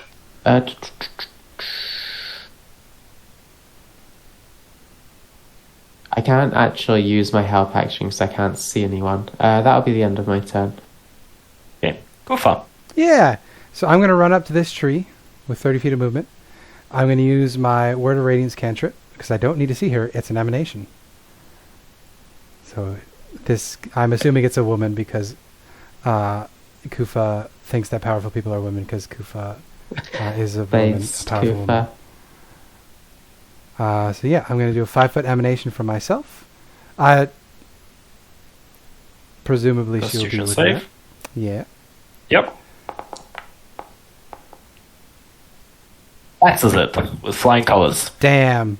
Well, I'm going to risk an opportunity attack to run. No, I only have 30 feet of movement.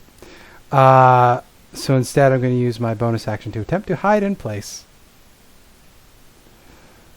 Okay. Why? You're did- pretty short. That's true. The grass around is pretty tall. Yeah. You can attempt. I'm just going to crouch like in an Assassin's Creed game and disappear. Give me a Stealth. stealth check. Check. Normal.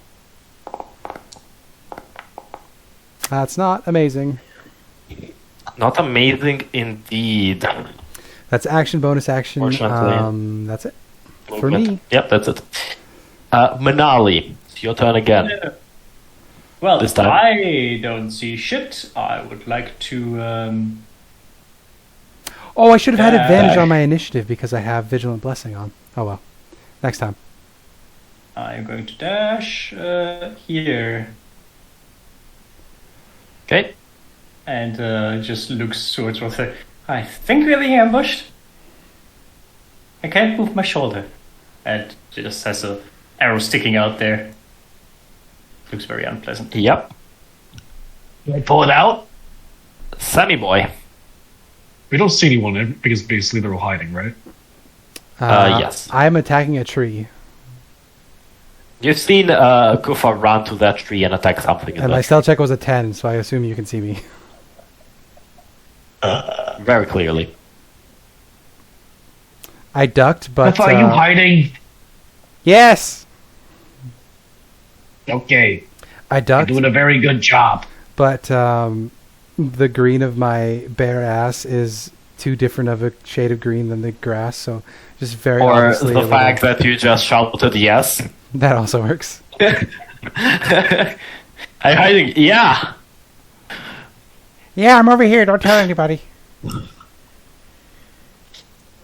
Right. Stop. So I'm just trying to think if it's reasonable for me to go here and try and attack something. Because they didn't just scurry up the tree; it's just hiding in this vicinity, right? Yeah, it's you can try to get on. Yeah, try to fight. And does not do the thing I wanted it to do. All right. Just I guess I'm like stabbing fish in a barrel, except it's goblin in a tree. That's the version of it in the Underdark. We get imported I will trees go and then ahead. goblins people don't like goes up into the tree we stole, and then we try to stab them. Go for it. Nice. Oh, wait, this would be a disadvantage, right? Yep. You just gotta hit twice. Yippee. 13 still hit. Roll me damage. Damn. With knife. Does damaging a hidden creature reveal it? Big question. Fancy couldn't. Does 9 damage kill it? I don't think so. It does not. Unless No, that one looked like a knight. I don't think so. Unless there's... It's not a spell. Yeah. There's no, I'm looking rule for, there's no ruling for it. You could argue that they might scream out in pain, but rules wise, no. Yeah, because you make contacts, you would know where they are. I mean, we would know there is someone there. I guess there isn't invisibility Exactly. to But keep that's them invisible. Pathfinder with different stages. I think you would know which square they're in, so you know where to attack, and you still go to Yeah, I think it would stop being Sure, hidden makes as sense, long as it's makes not sense. hidden from invisibility. The only clause that I see is that when you make an attack, you become visible. Like you go your location. Yeah, but like if you So- walk behind somebody who's stealthing behind something, you would presumably see them. Sure, make sense. You do damage to the creature though. It would definitely let us know there is a guy there, even if we cannot see him in the moment. No, makes sense, makes sense. It's a goblin's turn, A hidden goblin. so I'll reveal their initiative. The hidden goblin. The hidden goblin will knock an arrow, aim at Samael as they just damage their leader, and shoot. With advantage. Roll a one. No, that's not a Or one. There's roll nothing. 22. and Samael will take 3 points of piercing damage. As the goblin right here. Will then... It would be funny if Samael got a septum piercing because it went right through the nostrils. Because that's not a lot of damage, so it's superficial damage. That's not a lot of damage.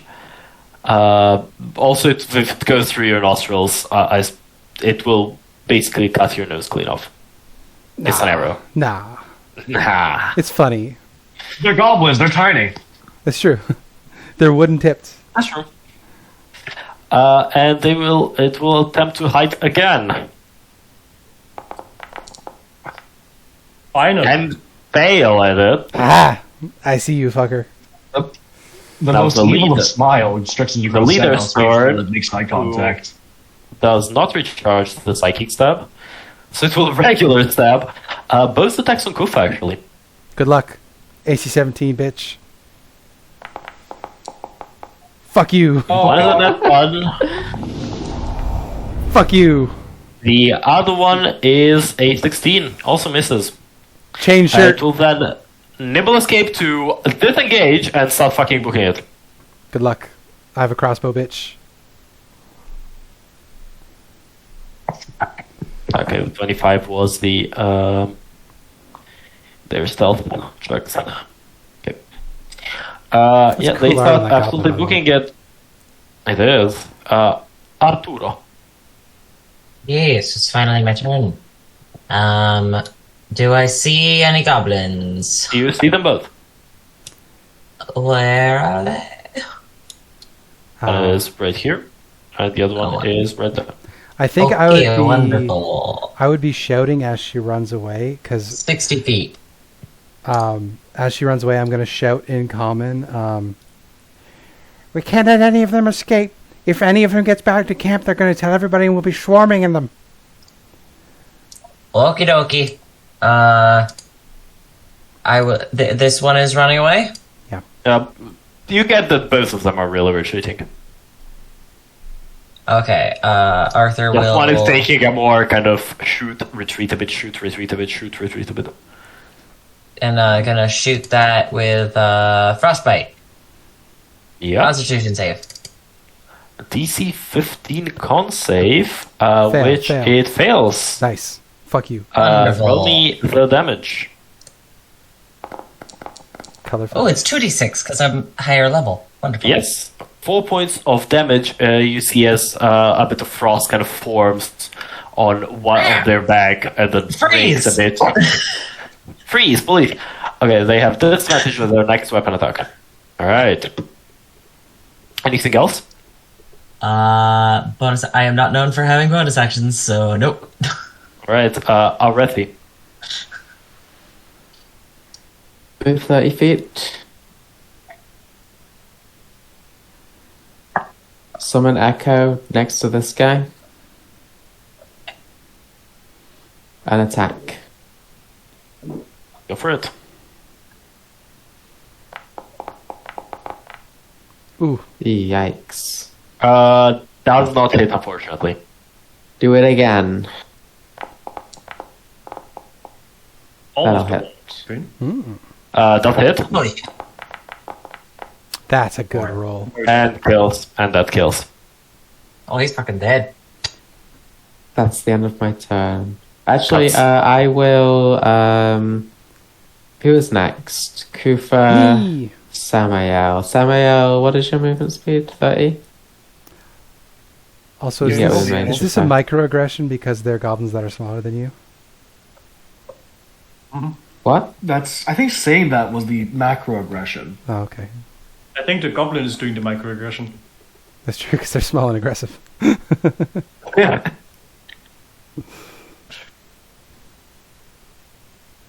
I'm going to use Fey Gift to help Samael. You cannot. It's a bonus action instead. Of course, yeah, I did just use it. That's the end of my turn then. Alright, Kuffah. Alright, I'm gonna go running. 5, 10, 15, 20, 25, 30. Surprise, motherfucker!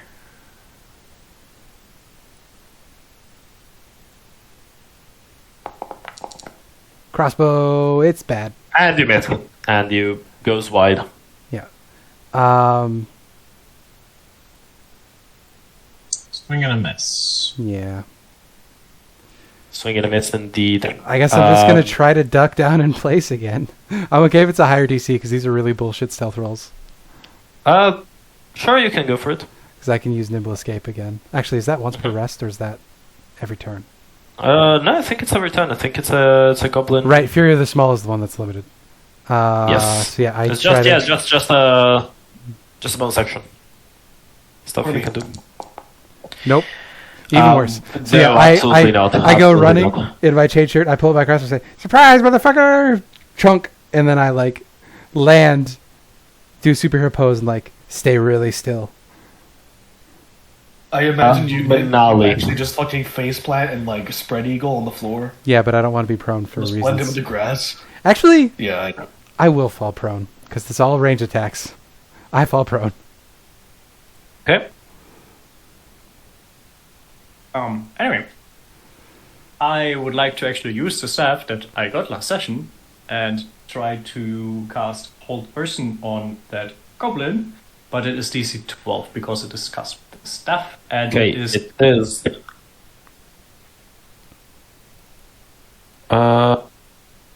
Alright. It fails. It is Hey! paralyzed Nice. in place. As roots of the trees come out and kind of wrap around his legs and arms. And then Alright, yeah. I'm gonna move up a bit. We don't want this one as a hostage, right? No, this You one's... hear us. Oh, yes. Oh, I guess conflicting works. You go for here as it is. Good. Psychic Let creature. me How go. the fuck are we supposed to?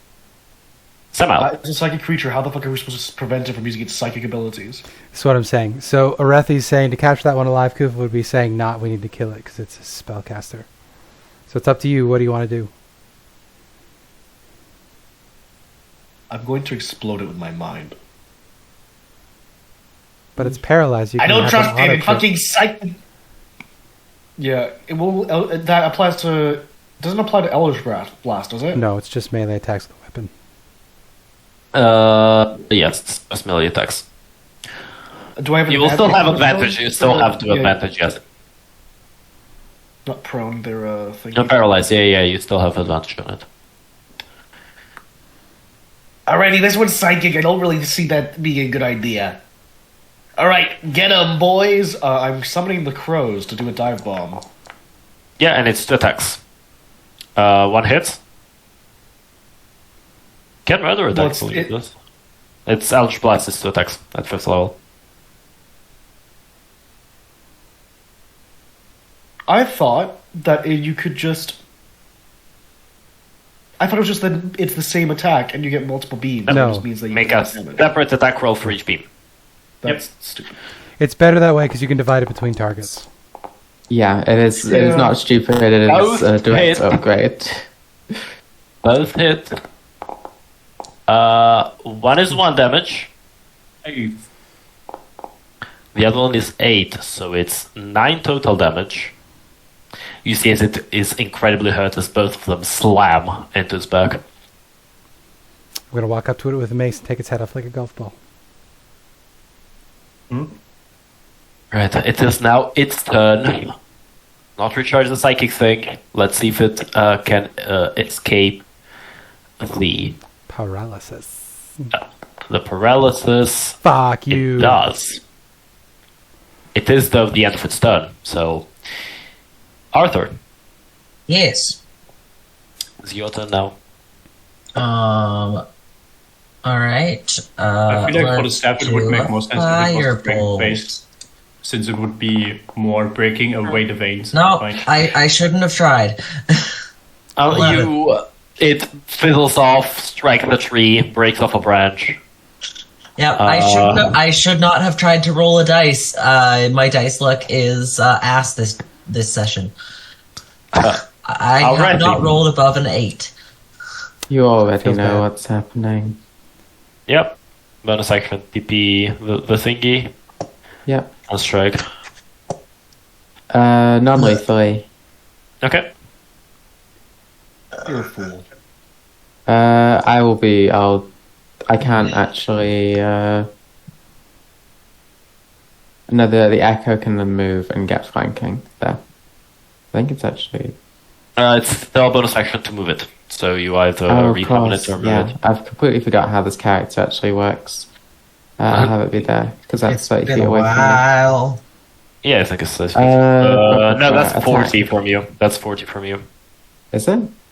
Yeah. Fortunately, yes. This is 40. Oh, no, it's 30. Why did it say plus It's 40? 30. Oh, Are you going no, for it, no, Connor? just.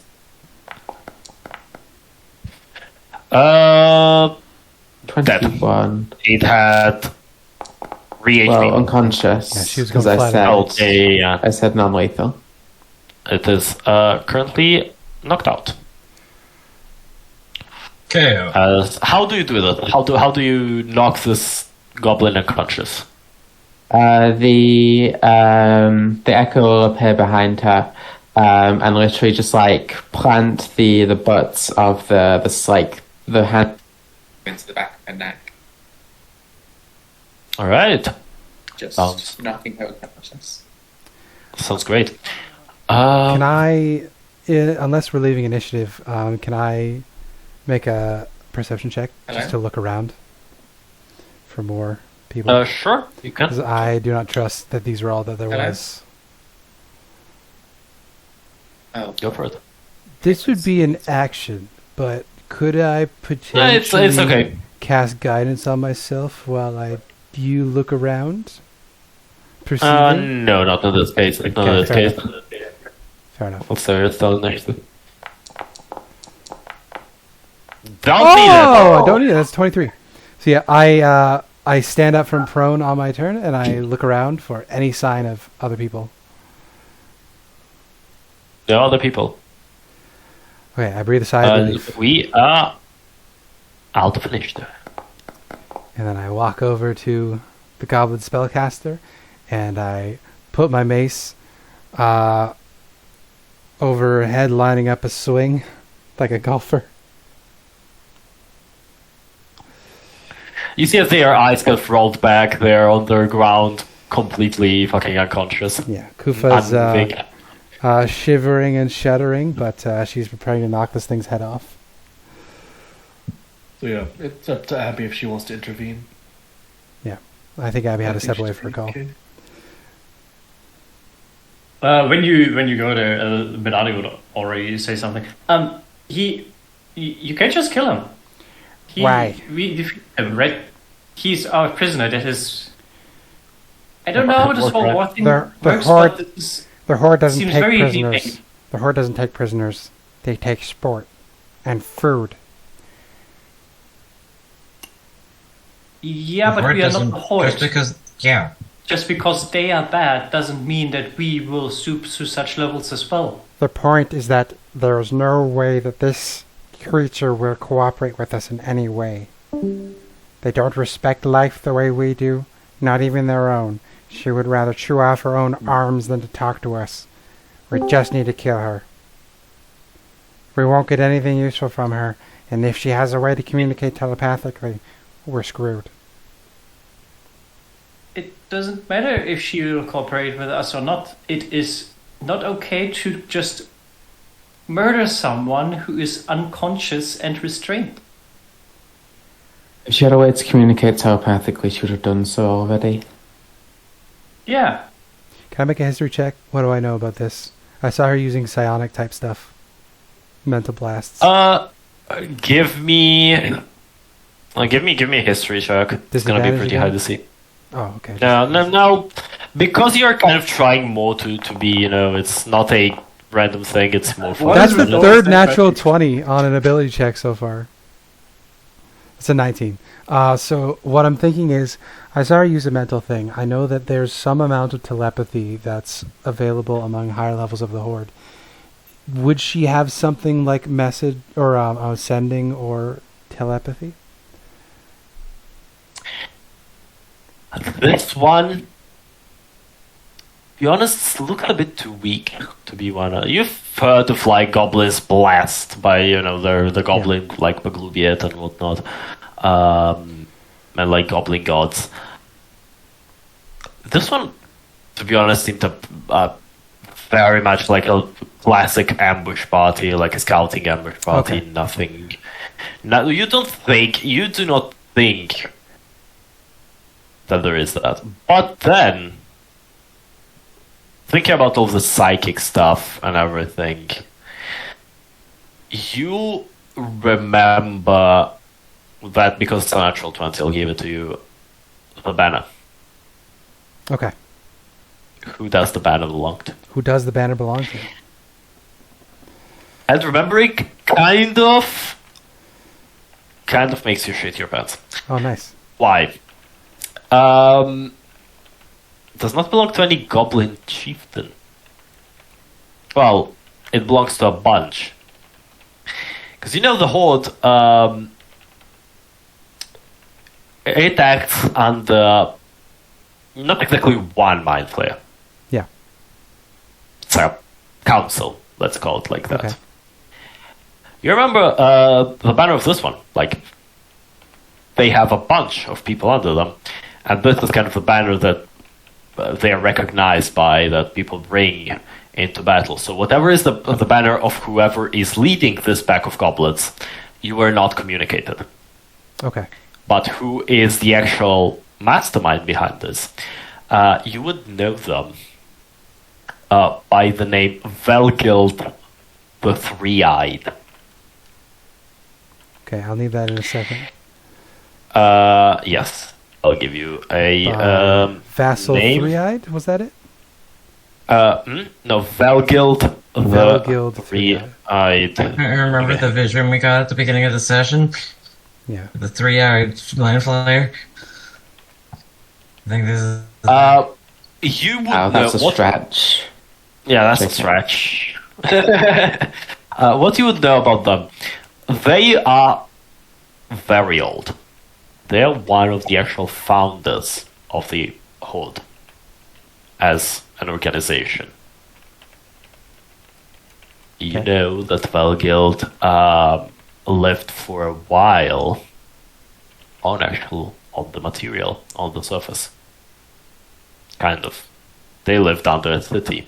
You don't know which one. There's all, rumors within the Horde. You know that they lived behind the city for a while, and what you do know that Velgild possesses two very, very capable lieutenants, also mind flayers. He has been known for being incredibly, even among mind flayers, cunning, cruel, and untrustworthy. Even within their council. Mhm. He would pull a kind of elder rule by the fact that he is one of the oldest. Yeah. To kind of submit other mind flayers under him. He would be very cruel to those who cross him. He has been known to eradicate clans if they rebelled against him, murder other mind flayers if they rebelled against him. All right. He is a powerful figure in the Horde. Very powerful figure in the Horde. So I communicate this to everyone. I'll sigh. Basically, put my mace the down. closest you could get to the leader of the Horde. That's him. I sigh. I put my mace down. I say, she probably doesn't have any abilities like that, but I think I remember that banner. And then she gives the exposition that Hibiki just gave.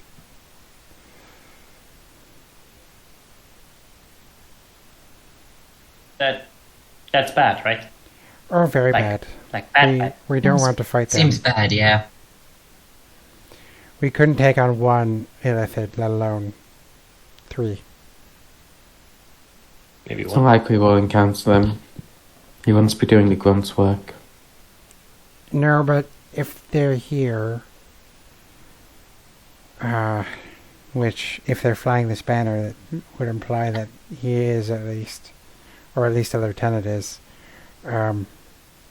we probably don't have the resources right now to take them out.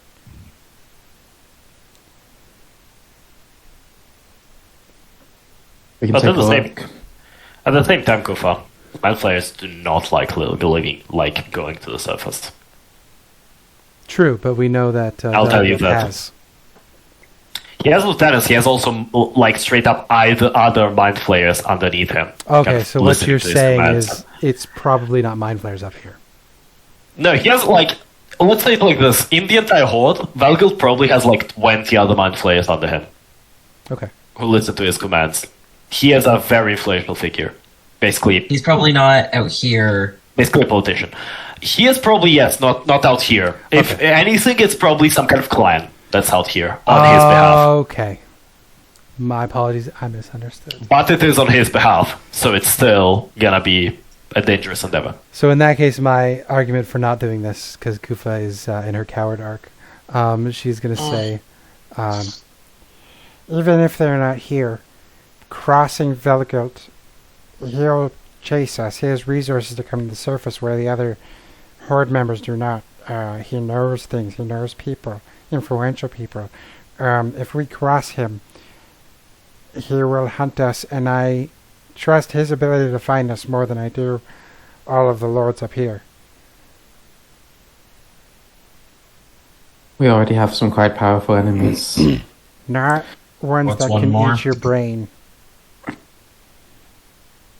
I mean, cows? I wouldn't put it past some of those people. We promised we would help. I don't know about you, but I do intend to stay true to my word. Because why would I give my word if I don't intend to keep it? Changing circumstances, we did our best.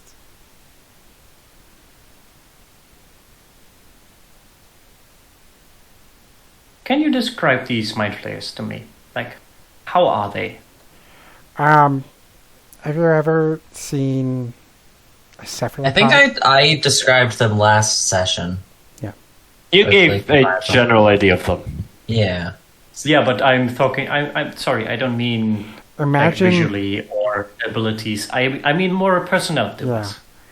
imagine Megalomaniacs. a mind completely alien to the things we care about, for whom suffering is pleasure, for whom starvation is satisfaction, for whom murder is a matter of course. They are opposite us, utterly alien to us. We are tools and pawns and nothing more, and everything bad about Goblin society is simply downstream of the fact that these creatures have no heart, no decency, no soul, no even conception. I didn't really interact with them myself, but I got to know them from a distance. We are as confusing to them as they are to us. They're not like us. In every way you can think of that would mean. They don't even reproduce like us. We don't know where more of them come from, but thousands of horde would be taken to do whatever, and then all of a sudden all of those horde would just be gone, and then we'd have a few more mind flayers running around, completely indistinguishable from all the rest. We don't really know how they're made or how they reproduce. They don't seem to have any sort of sex or gender. They don't love. They don't care. We are tools for ambitions and schemes.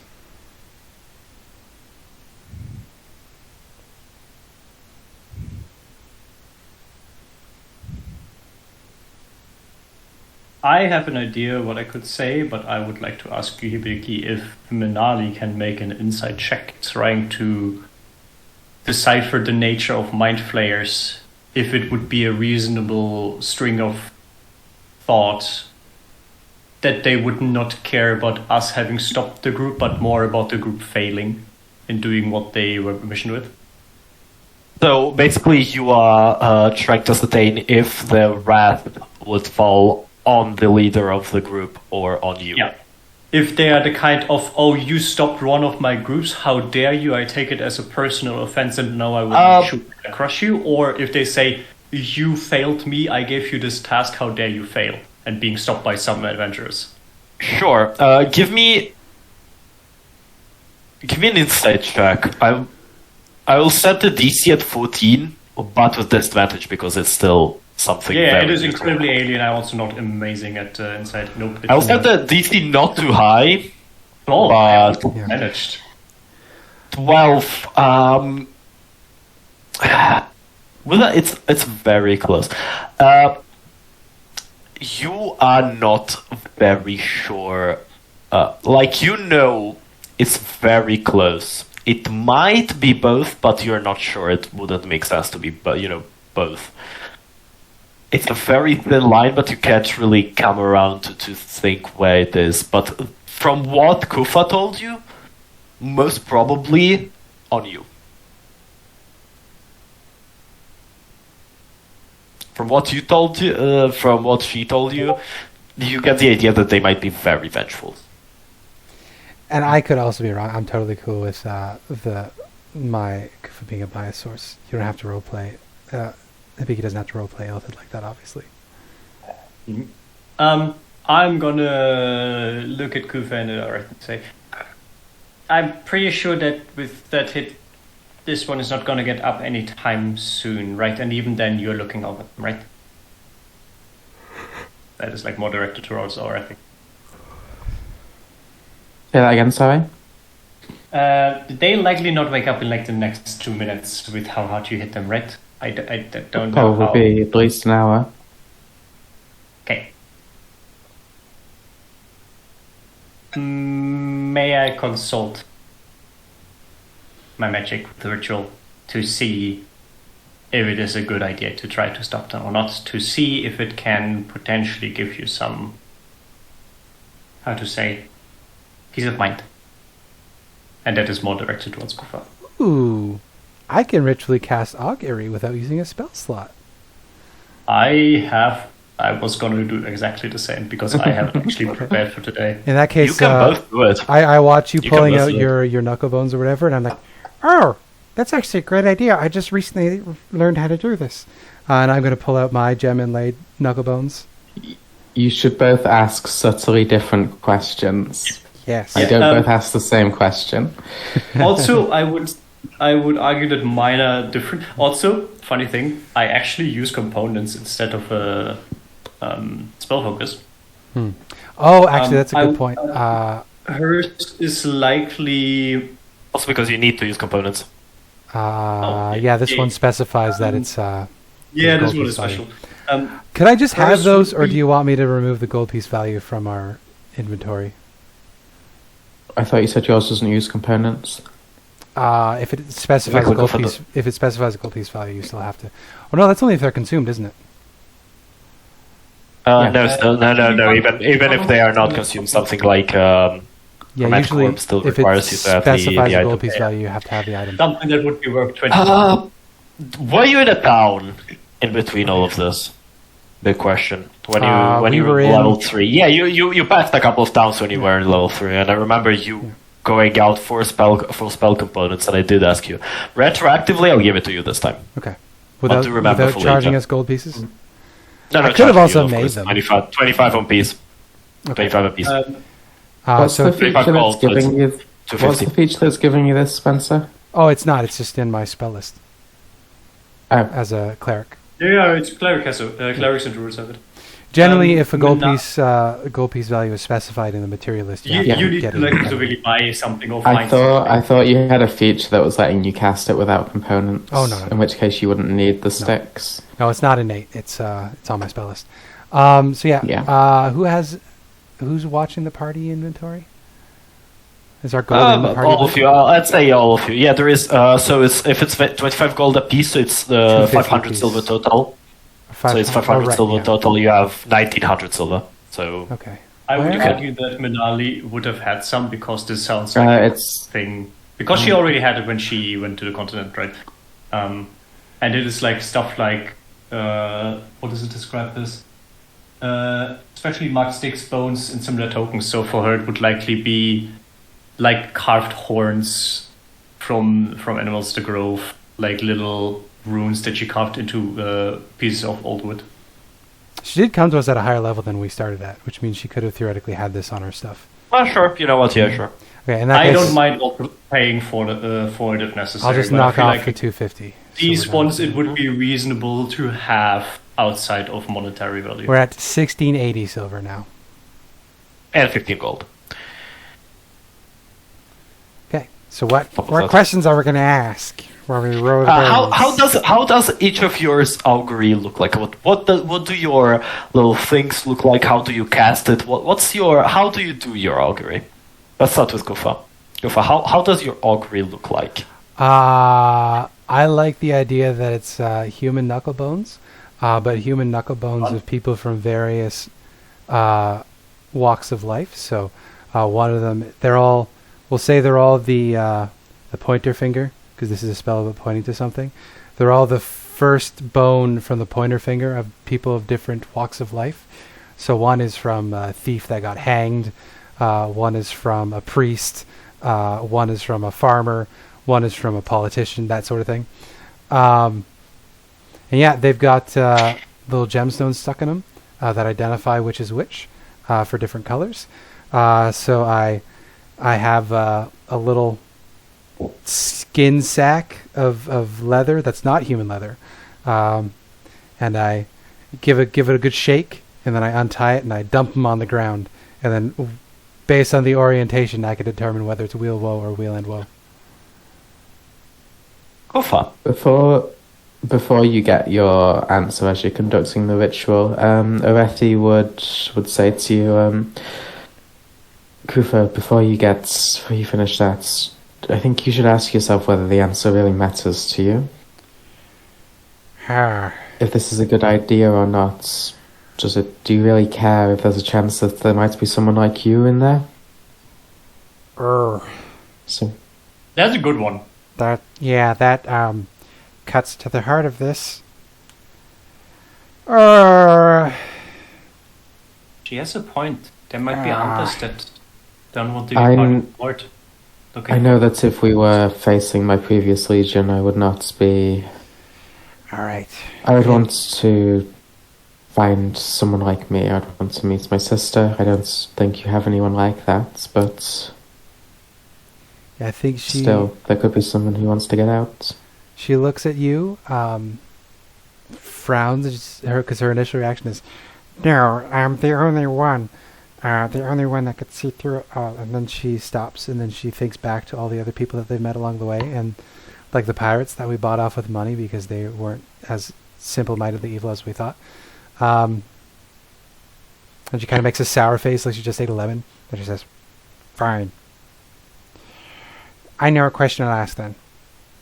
I'll ask, Kuffah. is it worth it to try, or would it be beneficial to try to find sympathetic horde members, would be my question."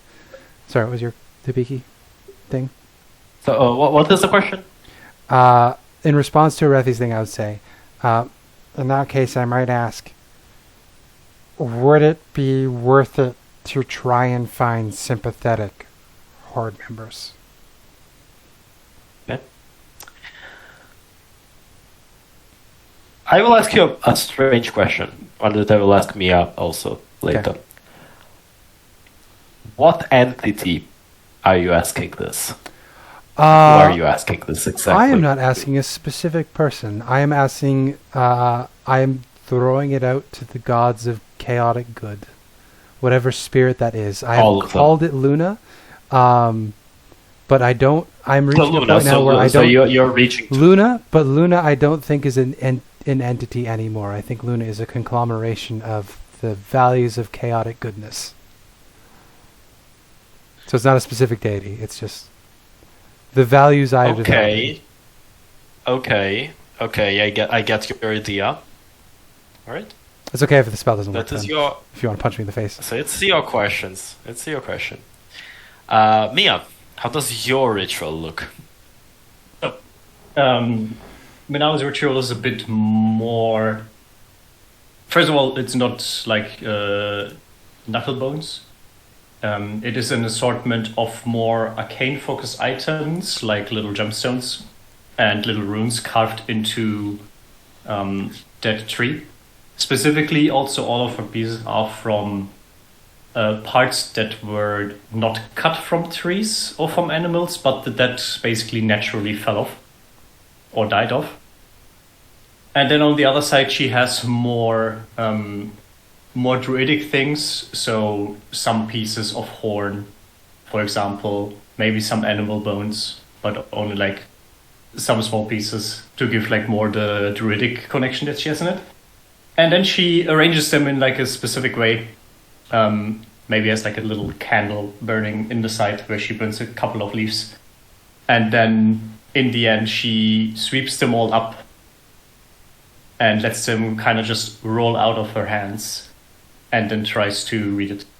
So, where Kuffah read the orientation of them, what are you reading from them? Like, are you reading the orientation, I am trying to read the energy that the items themselves give off. Okay, so kind of how they fall together, what kind of how they fall together, what seems to be attracting each other, what seems to be repelling each other, how they are in correlation to each other. What is your question, though, Menaali, and who are you asking it to? Well, what are you asking it to? You know the name of the gods better. I've tried to find it in our chat. I cannot find it this fast, and for some reason there is no nice little gods thing on the character sheets like it is on other Mord's sheets. But to the gods of the grove. Okay, all of them basically, all the gods. Oh, pardon, yeah, I remember. There's Faith the Grove, and I think that's all what you named me. Basically, the collective gods. That yeah, are all the grove, yeah. The 7 gods of the grove. Okay. And her question would be: will it cause us direct harm if we spare this goblin leader instead of killing him on the spot?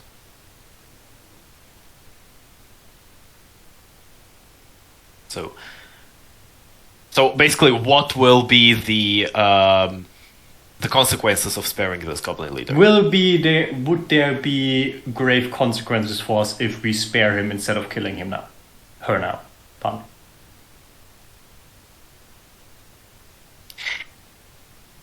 Basically, since I would have to choose one, would us sparing this one lead to bad consequences?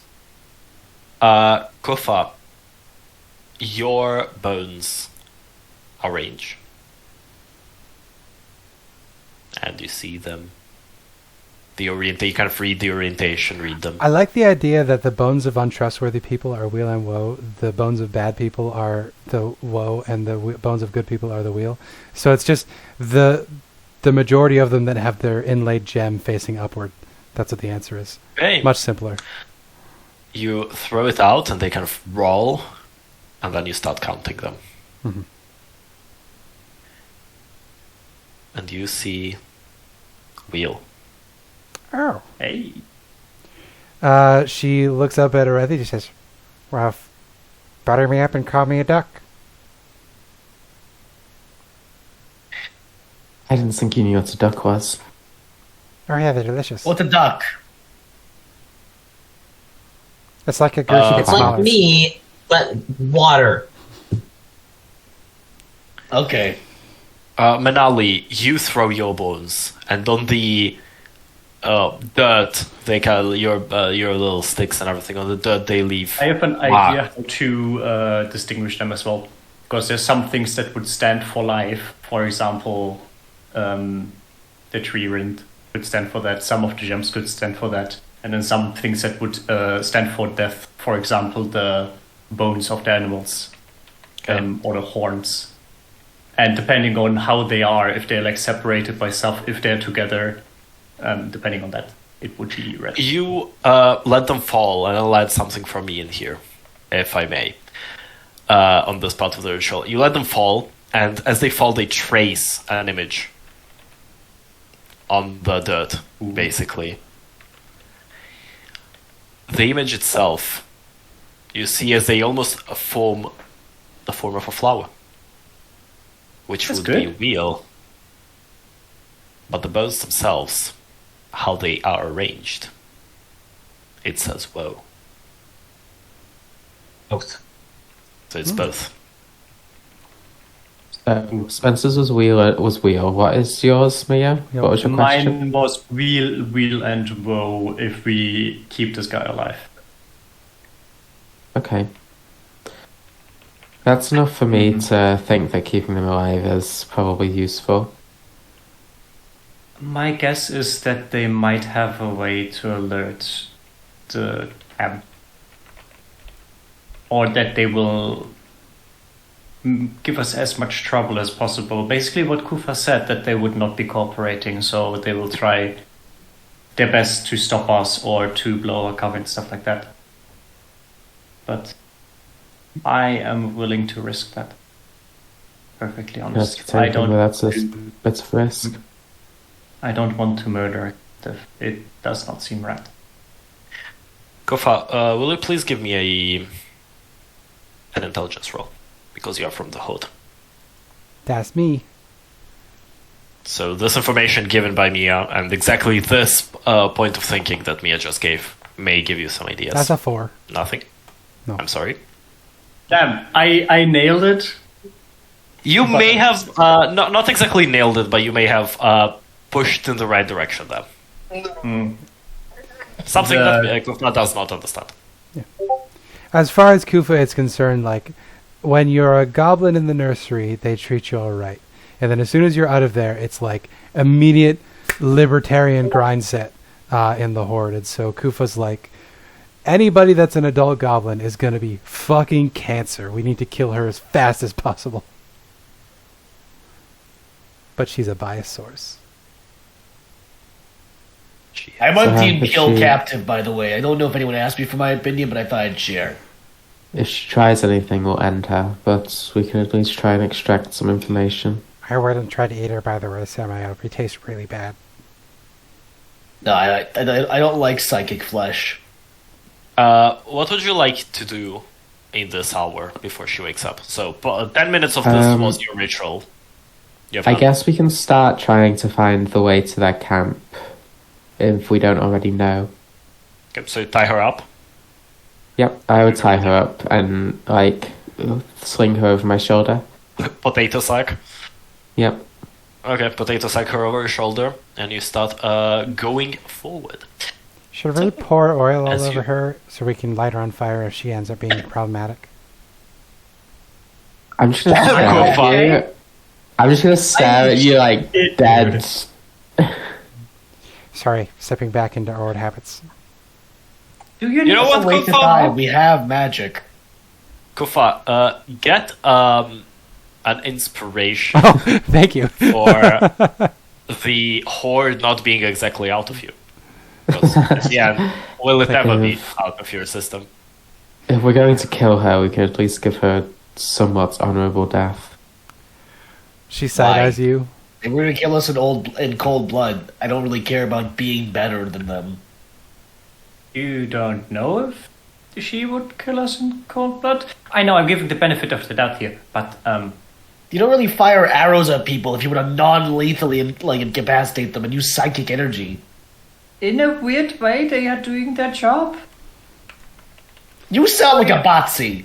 It's true, it is, Sorry, I'm it is just coerced, come up but with reasons why we shouldn't murder someone who's currently defenseless. following orders isn't really a good defense for heinous actions. I know it's not, but in this world it is. Unfortunately. All right. What other fucking so world are we getting existed? Yeah, that's the point. as you get back on the road, Kuffah. Not Kuffah, I'm sorry, Aurethi. Not me. The fort itself, it's not here yet. You don't see it yet because you're just getting into the hills. So you get it that it probably is on some kind of hills, like hilltop, but you need to look for it. Yep. But you hear the goblin starting to stir on your shoulder. You hear kind of movement. You hear her starting to move. I'll find a tree branch to like tie her to, so she's suspended off the ground slightly. Okay. Basically just tie her up, so she's kind of Okay. like. Are you leaving her hanging, or just straight up like tying her up to the branch? So that Yeah, leave her hanging. Obviously, I'm not by the neck or anything. I'm not trying to like strangle her. Just By so the she's feet! Mussolini her. No, I'll give her some dignity. All right, so basically, like by kind of the body, kind of hang her up by the armpit. Yeah. While she is, of course, I think I have a restrained. feature that could help with this.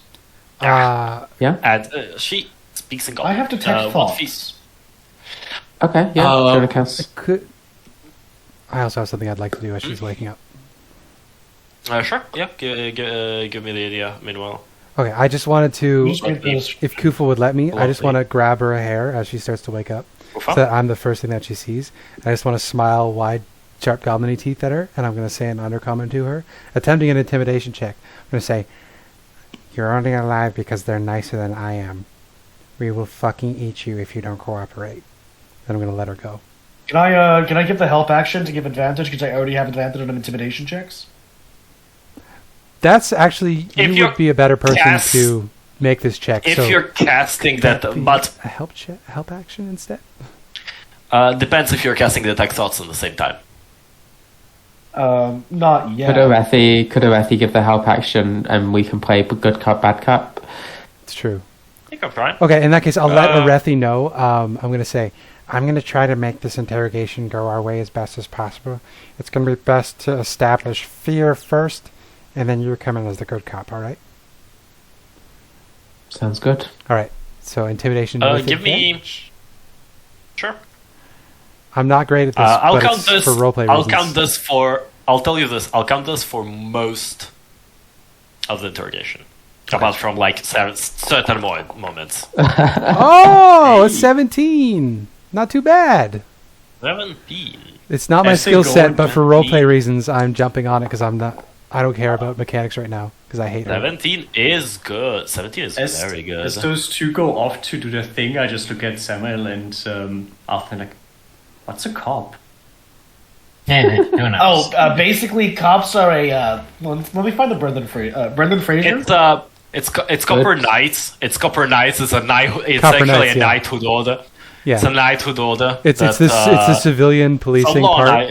It's the No, civilian it's a facing law. part It's of a the military. lawful. It's a law. I would say. Law, Like, it's basically the law enforcement that is responsible for the peace inside the city instead of the guarding of the city. Yes, exactly. But in this setting, they're actually decent people. Ha! That's the most unbelievable part of this setting. Yeah, not my emotion's been ruined. Yeah, my today. suspension of disbelief has Yeah. been suspended. Wait, Nah, to do be you have honest, an more than- unreliable narrator? It's yes. No, more than good people. It's more like pure law.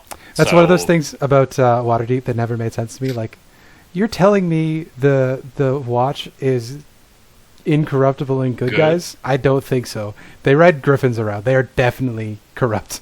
Anyway, No, more than like Yeah, I'd say why more do you than think Griffling? I good. guess this would be It's more than actual not law enforcement. It's like pact enforcement. That's what I will say. Like basically pacts They're and stuff like contract that. lawyers. Gotcha. Yes, they're contract lawyers, basically. Yes, They're they're bail bondsmen. Yeah. Fuck. yes, with swords and they're divine smites. fucking So- corpo enforcers, is what they are. They're corporate forces. Yes, they are corporate forces. Arasaka Cointel. Yeah. But yeah, you see as she wakes up, and you see fear. To be honest, she is cornered, hanging from a tree. She expected to fucking die there at most. This might be worse. Yeah, so I'm gonna look up to Aurethi. I'm gonna Aurethi- wink and Yeah. Aurethi is leaning against a tree a bit, like the next tree over. She's got a long sword leaning against the base. Just to aid. That's how a I'm. good cop. Hey, No, hey, It's bad cop and worse cop. hey, we had differences. Just follow Gildas. We had a scuffle. Nice scuffle. You won. We attacked the wrong.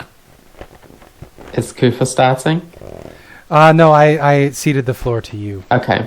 I just wanted to start it off. Aurethi will go over them and just say, "Look, yeah, I get it. We don't want to hurt you, but my friend has some baggage with the Horde, though, so you might want to cooperate before she loses her temper." She's filing her teeth Hey. in the background. Hey, I'm all for going into an agreement.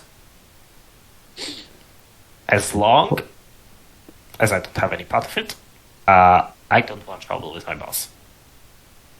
Say that None of again. the You don't I want don't trouble with your boss? Yes. You know, if you fail, and I, for example, lead them to their camp and you want to kill them, and then you fail, and then you, reveal that it was me who led you to him, and then I will get fucking quoted, Look, or fed to the wargs, or stuck on a spike, or... we don't Hey, you know? even need to know your name. Good! Then it's perfect! Just start by telling us where your camp is, or your fortress. It's about, Points it out on the map. I'll show her the map. I don't fucking know the map. It's about, 12, 13 hours that way. She kind of points with her hand, because I imagine her hands are bound, like her arms are bound, so you get it that way. Alright. We need specifics. Are you in a cave? Are you in a tree? In a fort? In a fort. Fort. Oh, right. I'm sorry. That's a stupid Fort, question. fort, We knew it was in a fort. Yeah. So my question Well, is now then you know she's telling the truth. yeah, the clarification then would be, so are we talking up on a cliff or are we in a recess? Is this a visible fort or a hidden fort? It's visible, very visible. It's on a hilltop. Well, then what the fuck Yeah. do we need you for? If we're to see it while we're walking. Hold on now. Kuffah. I Why don't you tell give you us information. what's force? Why don't you tell us how much force you have to bear? What's your numbers like? Well, it's about 30 goblins. Well, 26 now. About, 10 or 15 bugbears. And about 20 or so hobgoblins. A warg of the chief, and then sometimes one of the upper ones comes to say hi. And And who? Am I to understand that's an upper one is a mind flayer? probably, yeah, you get the idea that most Okay. probably is that. And a bunch of time ago, some weird green folk came to us. I know they talked something with the bot.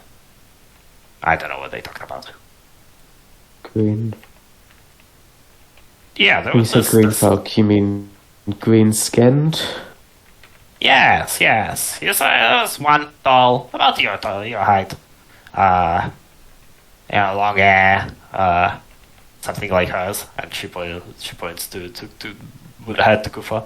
Ooh, could Holding a staff, dressed in kind of robes and shit. oh, so I was You thinking get- Slod, but that might instead be You get the idea from the description. Do you remember like session 2. Oh. 23rd of The December. trolls? The troll kid. Yeah. The troll Yeah. kid. Yeah. So they were under control from a fucking mind flayer, as far as I remember Yeah. from what we were told. No, they were No, from they weren't. Themia. Themias. Themia, yeah. They were Themias, man. Why do I think they were tangential to mind flayers? Nowhere. Because you're gay. Yes, Wouldn't you like to know? I don't know. I don't know what that's supposed to imply. It's not supposed to imply anything. It's supposed to be fucking nonsense. Okay. You suck, Abby. Pats you on the head. Good job. Damn. I feel like I'm being talked down to. Yes. It's only because you're lesser I'll than say me. to yeah, who is your chief right now? That's fuck. Oh, A nice. hobgoblin. I love when this happens. Hobgoblin like you. Hobgoblin like you called Drognerds. Grognerds. Drognerds. Can you put that in chat for us? No! I cannot! I hope it's Grognuts, but with an R. It's Drognerds. Okay. And Now you the remember the others- name. You remember the name, Kuffah. I'll Oh. tell you more info on that Okay. in a second. We understand you're working under a three-eyed mind flayer. Do you know what your overarching plan is? I'm a fucking pawn. And like I said, Oh, how Good. self-aware of I'm yourself glad within you the, understand. hierarchy. it's ingrained in us from birth. Hey, I was lucky to have 3 fucking guys working for me. Well, had. Yeah, I never got any of that shit. They just threw me out. I was on the train duty. Occasionally, chef had to pour the meat Yeah. after the corpses we brought in. Kitchen duty. Yeah, because you cannot stab people with your mind. Yeah. Kuffah looks sad. I don't suppose I have any more questions. Should you do, Kuffah?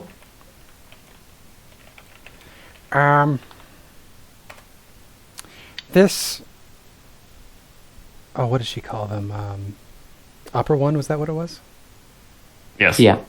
This upper one. Do you know who that is? Or is it a different one every time?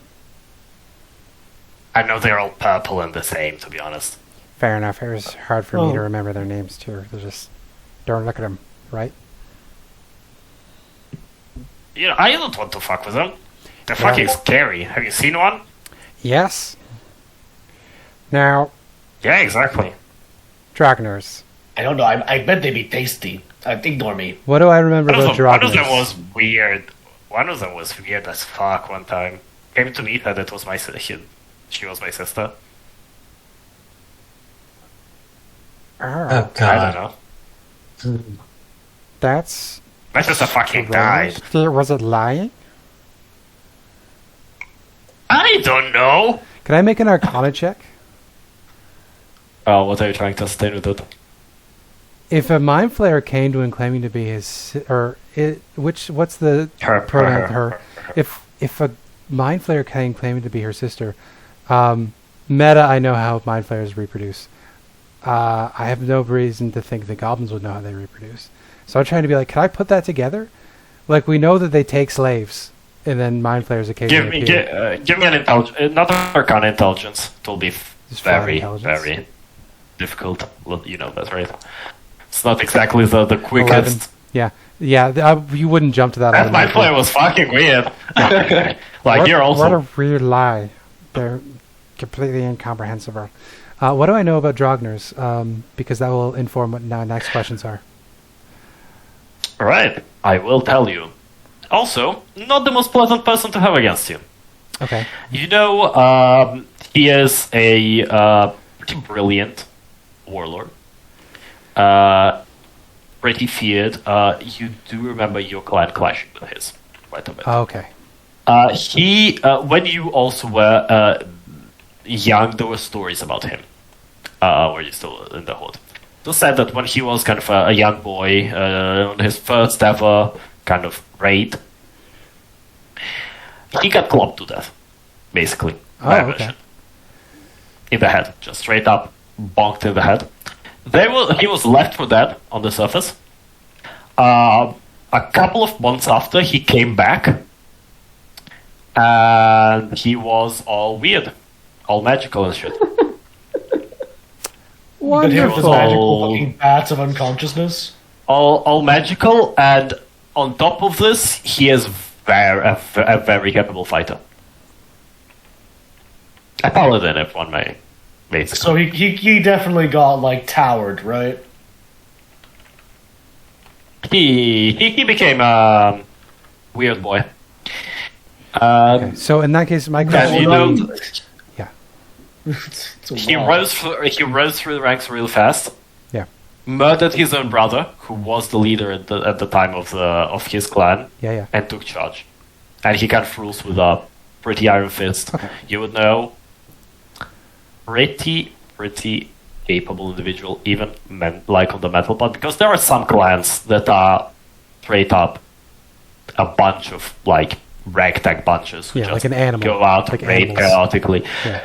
He is basically a general. Like he Okay. is very militaristic, very So we walked You would imagine into if he has the a fort. civilized horde. Yeah, if he has a fort, it's probably a fort. Like even if it's Gotcha, like a gotcha. wooden fort or something, it is most probably like a organized structure with like watches and you know a straight wall, like a strong wall, and internal some kind of internal like hierarchy or whatnot. In that case, I'm gonna come up to the goblin, and I'm gonna say to her, "So I remember Drogners from my time in the Horde. How cohesive is the band? Are there any cracks we could potentially exploit, knowing that you won't be involved in any way? Is there any factions in there that he doesn't get along with? How full is the brig? There's not Factions? Yeah. No. The only thing that you may try to press on one of his lieutenants. He has 3 bugbears as lieutenants. One of them, let's say, might be coerced into a rebellion. Drogners killed his brother in a basically a drunken fight a couple of weeks ago. All right. And what's that lieutenant's name? What would you like to know? Yeah, sorry. Sorry, we need to roleplay with this bugbear, so we do actually need his name. No, I'll give you. I'll just pulling up the notes. His name is Rook. Yo, B-R-U-K. the Pokemon? Rock, yes, he is. He is a Pokemon trainer. He didn't see it coming because he always has his eye closed. Rook. He's Rock's brother. Rook. Brook. Brook. B-R-U-K. Brook. Rook. Okay, that is a potential way to maybe lead a revolt, and then we don't have to fight everybody one at a time. She looks over at Aurethi. Do you have any more tactical questions? I don't believe I do. Looking back at the goblin here, could I make an insight check to see how truthful this information all was? Sure. Could I get a help action from Aurethi as we compare notes? I'm really bad at insight. Okay, never mind. So I'll just do a flat. How reliable do I think this information is? Never mind. It's not a great... You could have just asked me to use detect thoughts, you know? As Oh much- yeah, as that's much right. as You I were know, here. you're like- I completely forgot about that. I'm sorry. What do you want? What do you want to do? Yeah, give me the tech boss. Sorry. If I think it's a saving throw. yeah, if he was just listening to the surface thoughts, there's no saving throw involved. He just Uh, knows. Yeah, if it just surface thoughts. Are you going deeper or are you just going surface level? Big No boy? matter what, I'll get the surface thoughts, right? Yeah. The non-save one is Surface Thoughts. Surface Thoughts. She basically wants. She understands that she is in a very shit situation, and she understands that the fact that her the unit was basically destroyed means that there is a good probability that she has also been left for dead in that. So she doesn't understand that if you leave her alive, she can just basically fuck off and find new life basically elsewhere. Or, like, go back into the hold and into another clan or whatnot. So she knows that her best chance of survival is just telling you as much shit as she can and then just not going back there. Okay. In that case, I'll look to... Instead of making... She's not yet. You were pretty capable fighters in the end. Like, you dealt with her entire squad in, like, what? 12 seconds? Yeah. I'll look and over... they had the jump nuts, and all they did was, like, hit you. Exactly. I'll look over at Samael and wait for confirmation on the insight. Jeeves basically just wants to get out of here, so most all what she's been saying has been pretty true. You're gonna fuck off, right? And never, like, fuck with us ever again? Like, you don't really care about getting revenge or anything, right? You fucking killed 3 of my guys in 10 seconds. Do you think I want to fuck with you? That makes sense. Where would you go if we let you go? I don't know. I knew about bait. Is there Back a to way camp, knowing back that- down to the Horde around here? Or back down to the Underdark around here? I don't know. It's the general that has the key to it. Okay. So... But About, what is it, 3 days to Rivermore Castle from here? yeah, 3 days southeast or southwest of here, and she's going to point on the horizon. There's a town that was recently decimated by war, by a magical attack. Actually, no, the Ivory Tower's still there, isn't it? I don't want to send her to her death. No, Yeah. I was thinking that she could hook up with these survivors and pretend to have been attacked there. Instead, she's going to say Sunstone Vale, maybe? She's going to point yeah, could be. Probably, yeah. southeast, and she's going to say, there's a town over that way called Sunstone Vale. We're relatively metropolitan in this part of the Empire. As long as you don't speak Undercommon or steal anything, you should be alright. Just try not to be an asshole. Hey, I'll need money to start. I can trade them for some information for you. Some more information. She looks to Aurethi and she says, normally I'm the one that gives away money for charity, but what do you think? What's you offering? A map of the fort? You said you can't read maps. Oh, she can draw the fort, basically. Okay. Okay. It's not that she cannot read maps. She does not know the map of the surface. Gotcha. How much do you want? I can give you enough to live for 50 about a silver. week. 50 silver. 50 silver. That is an Especially exorbitant now. price. It's like 6 silver for average accommodations, right? Yeah. It's valuable information, though. It is also the case of, hey, we are willing to let you live. Good luck in the middle of nowhere without any means. That's true.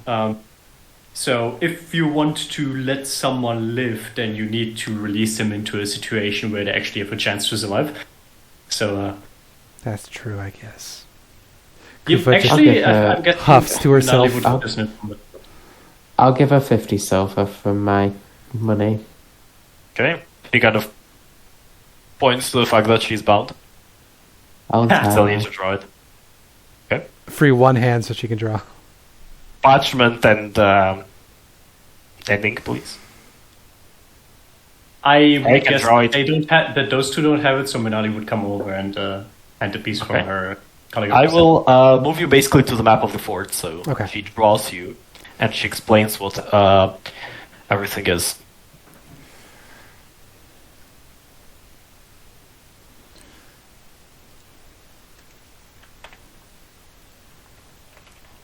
Does the right backpack only come with one parchment? I'm pretty sure it's wrong, right? It's probably like a roll of parchment, I imagine. It says one sheet. This looks awfully flammable. A sheet of parchment would be rolled up, though. Because parchment's a lot longer than modern printer paper. Yeah, parchment is very long. Like it's an entire basically scroll of it, so you can just cut a piece of it off. I should inform you, all of the tents, all the normal folk are in the tents. Yeah. This central larger house is the general's home. These three smaller houses are each one of the lieutenant's homes. Okay. And she would say that Brooke lives in this one, in the western one. This one building attached to the east side is a smithy, and she would say that they are building a siege engine currently, some kind of siege engine. What's they hoping to siege? What's they hoping to siege? Wait, I need to jump onto the map for a second. Cornwallis. Okay.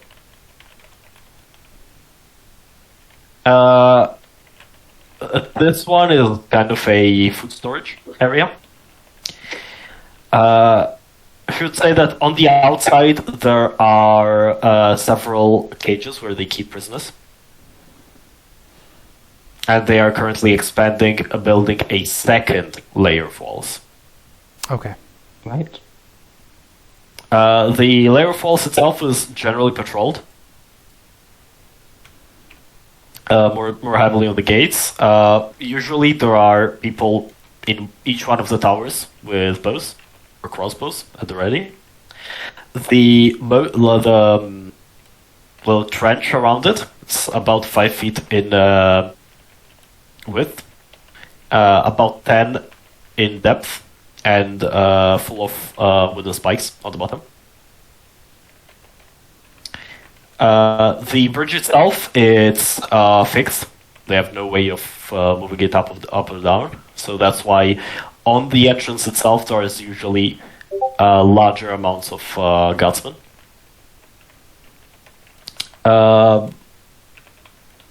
The general also has a warg that usually sits outside of their house.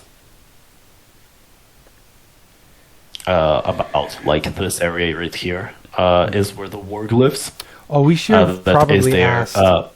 Is there a upper one here now? And if not, how long has it been since an upper one visited? Oh, we saw I should say, last time that she checked, no, and it has been a couple of days. Okay, so it basically, sounds like they visit after each raid.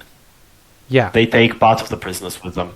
Okay, so in that case, we have a while before an upper one is likely to show up. So we should be... Okay, we shouldn't have to fight a mind flayer. You do not know how long it was since the last... Fair. She said a couple days. Nor does she. A couple of days since she left. She left also a couple of days ago. Yeah, so and there wasn't one there. Half a week, yes. There wasn't one there when she left. So unless they raided like villages or something around. Yeah. She says they usually take villages. Like they raid villages for resources, farm tools to smelt into weaponry, and more so prisoners. Mm. They avoid killing. They have been instructed to avoid killing. Exactly. Yeah. To take prisoners. Take prisoners. More than half of the prisoners are taken by the upper one. That comes after each raid. The other ones are kept for the expansion of the camp. Basically, they are basically worked until death, like worked to exhaustion until death, and then just thrown away. So here's my plan: if we just deprive them of their food source, part of their team will be diverted to go, get more resources. What do you think happens to the prisoners when the fighters don't have food? We have Surely they won't established. cannibalize them. We've established that the horde eats people, even each other. But they still need a labor force, so That's what You know, the They need to goblins are eat for. more than they need a labor force. They eat the slaves, and then the goblins work. And then when they're still out of food, they eat the goblins. And well, then at the least I'm bugbears trying to work. help.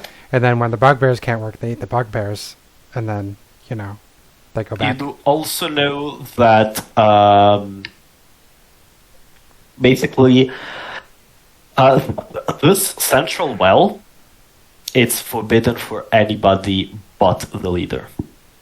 Oh, The leader has their own water supply. The other ones are basically each part of the camp that's under one of the lieutenants has one well. interesting. But I realized that as a player, I just thought it'd be funny for Samael to suggest that. No, I gotcha. Yeah, it makes sense. He's not got the most experience. I think our best bet here is to go a social route. Get in contact with not Drogner's, Brock. If we get in contact Brock? with Brock at some point, if we do well to foment a rebellion, we can get him to poison the water supplies. And then once the other lieutenants and general are hopefully poisoned, we can then join an assault. And hopefully the entire enemy force will be under the poison condition. Fingers crossed. That might be our best bet, but I'm open to other ideas. Good luck finding so much poison. We have a hedge witch with us. Yeah, I don't think... You think I do poisons? Presumably. She would like You to can know also- what poison plants are that would give You can some- buy it. You can buy it. It will cost You you could just shit. try... You nearly found some wolfsbane, which is mega poisonous. Yeah. Happens. If they die, they die. Anyway, we could probably just scope it out for a few days, see if we can see the bugbear guy leaving, and make Honestly, contact with him then. Oh, did Brooke have any identifying marks? So, because I couldn't tell bugbears apart personally. Kuffah might. And Aurethi might. Yeah, because they are goblinoids. The one that seems to be giving the orders. There's three. Well, one of the three. Three There are lieutenants. That's the thing. Did Brooke have identifying features? Like a scar or a fat ass or Yeah, she's just gonna say, yeah, he's the one with the fucking one with the big dump dumpy? truck. Huge cock! It's like, see, we're not going to be able to see it. Oh, you'll see it! with the chainmail. Is that a cock piece? Oh my god! So you know that he... Two things. First of all, he carries he carries kind of in combat or on missions or whatnot. You know, he carries a very large, two-handed club, kind of like a spiked club thingy. And the second thing, which is the most recognizable here, is he has kind of vitiligo. Or how the fuck okay, it's that's called. helpful. Vitiligo, yeah. Oh, that link up. Yeah. So he's basically spotted, Okay. Ooh, like white and dark fur spotted. that's cool. The question is, if we try to turn him, will he want to continue the operation just with him in charge?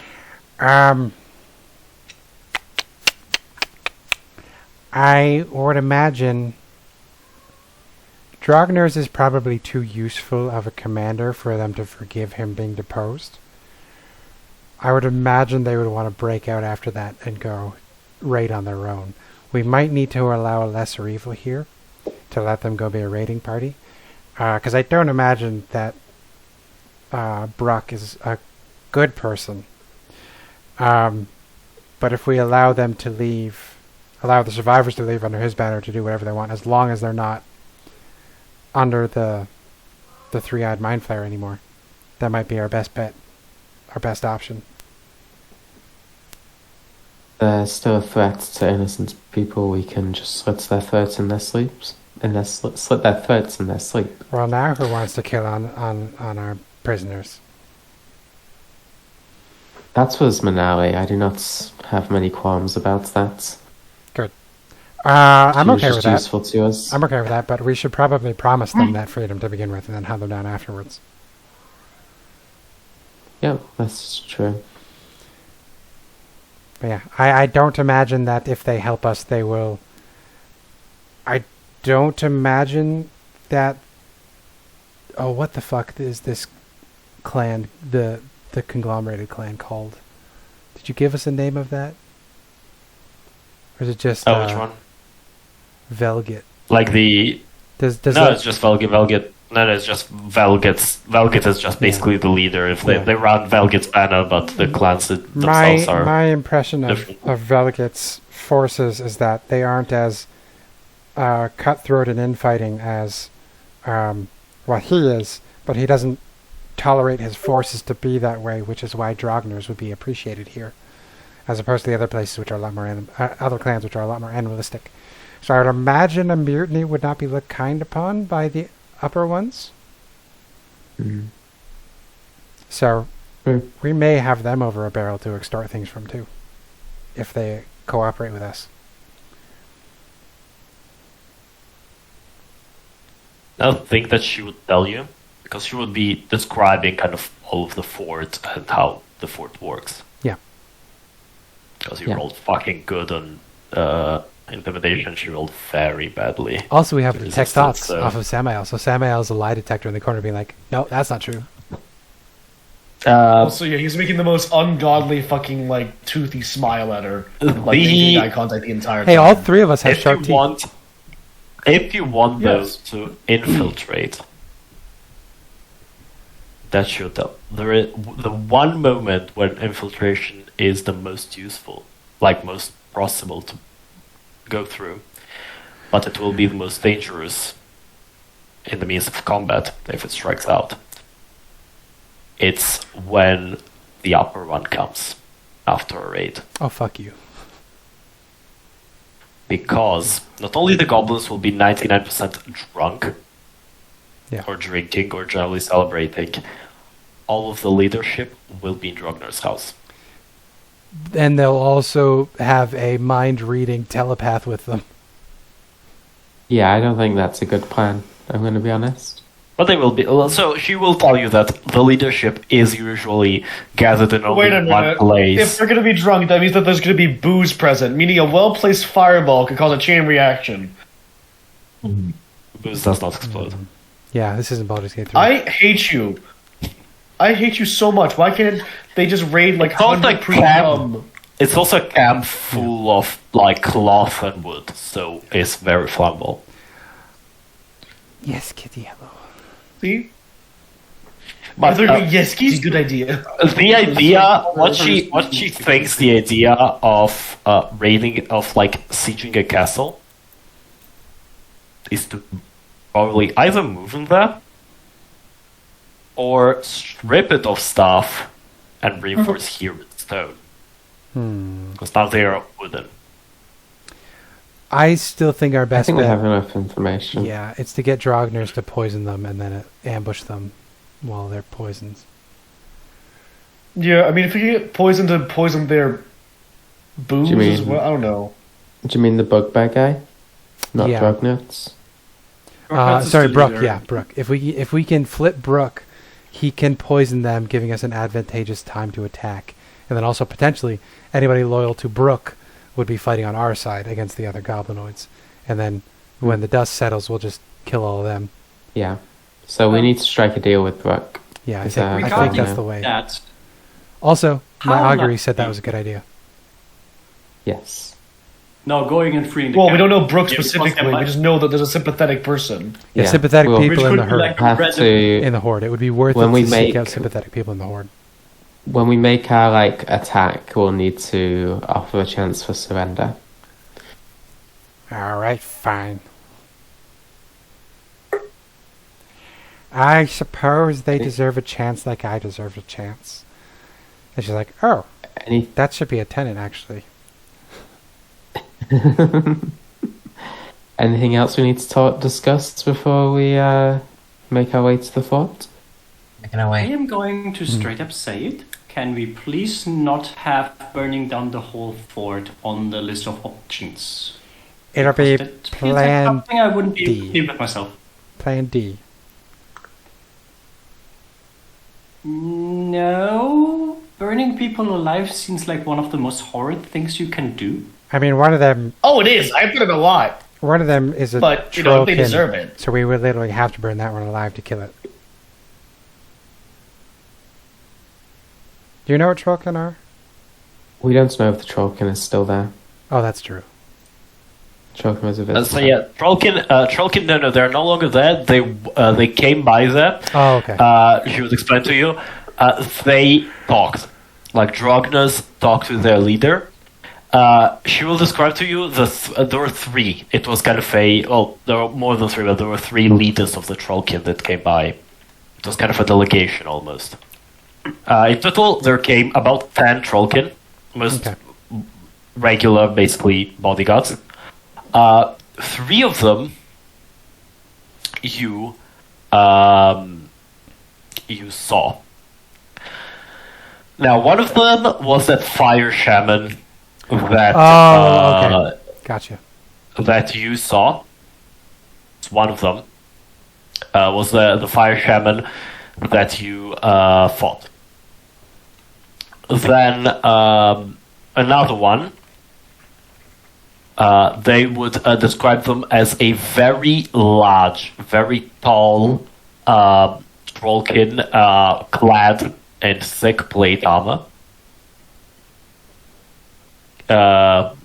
carrying a very large kind of greatsword.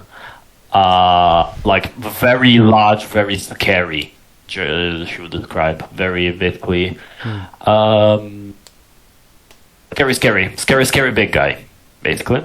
And the third one, which weirdly enough looked like the most authoritarian figure, like how to say, Authoritative. yes, figure among them was instead a skinnier, a smaller Trollkin, not carrying any weapons at all. Dressed in kind of robes, but they were very rag-like. Some kind of spellcaster, probably, yes. He was described as the other two, even when they were walking next to him, they were very on edge. Next to it. Like, she described them as being pretty on edge, kind of almost trying to be as little as possible next to this person, like to this Trollkin, kind of trying to leave a bit of space in between them. And he knew that they entered the general's house, talked to the general, and then left.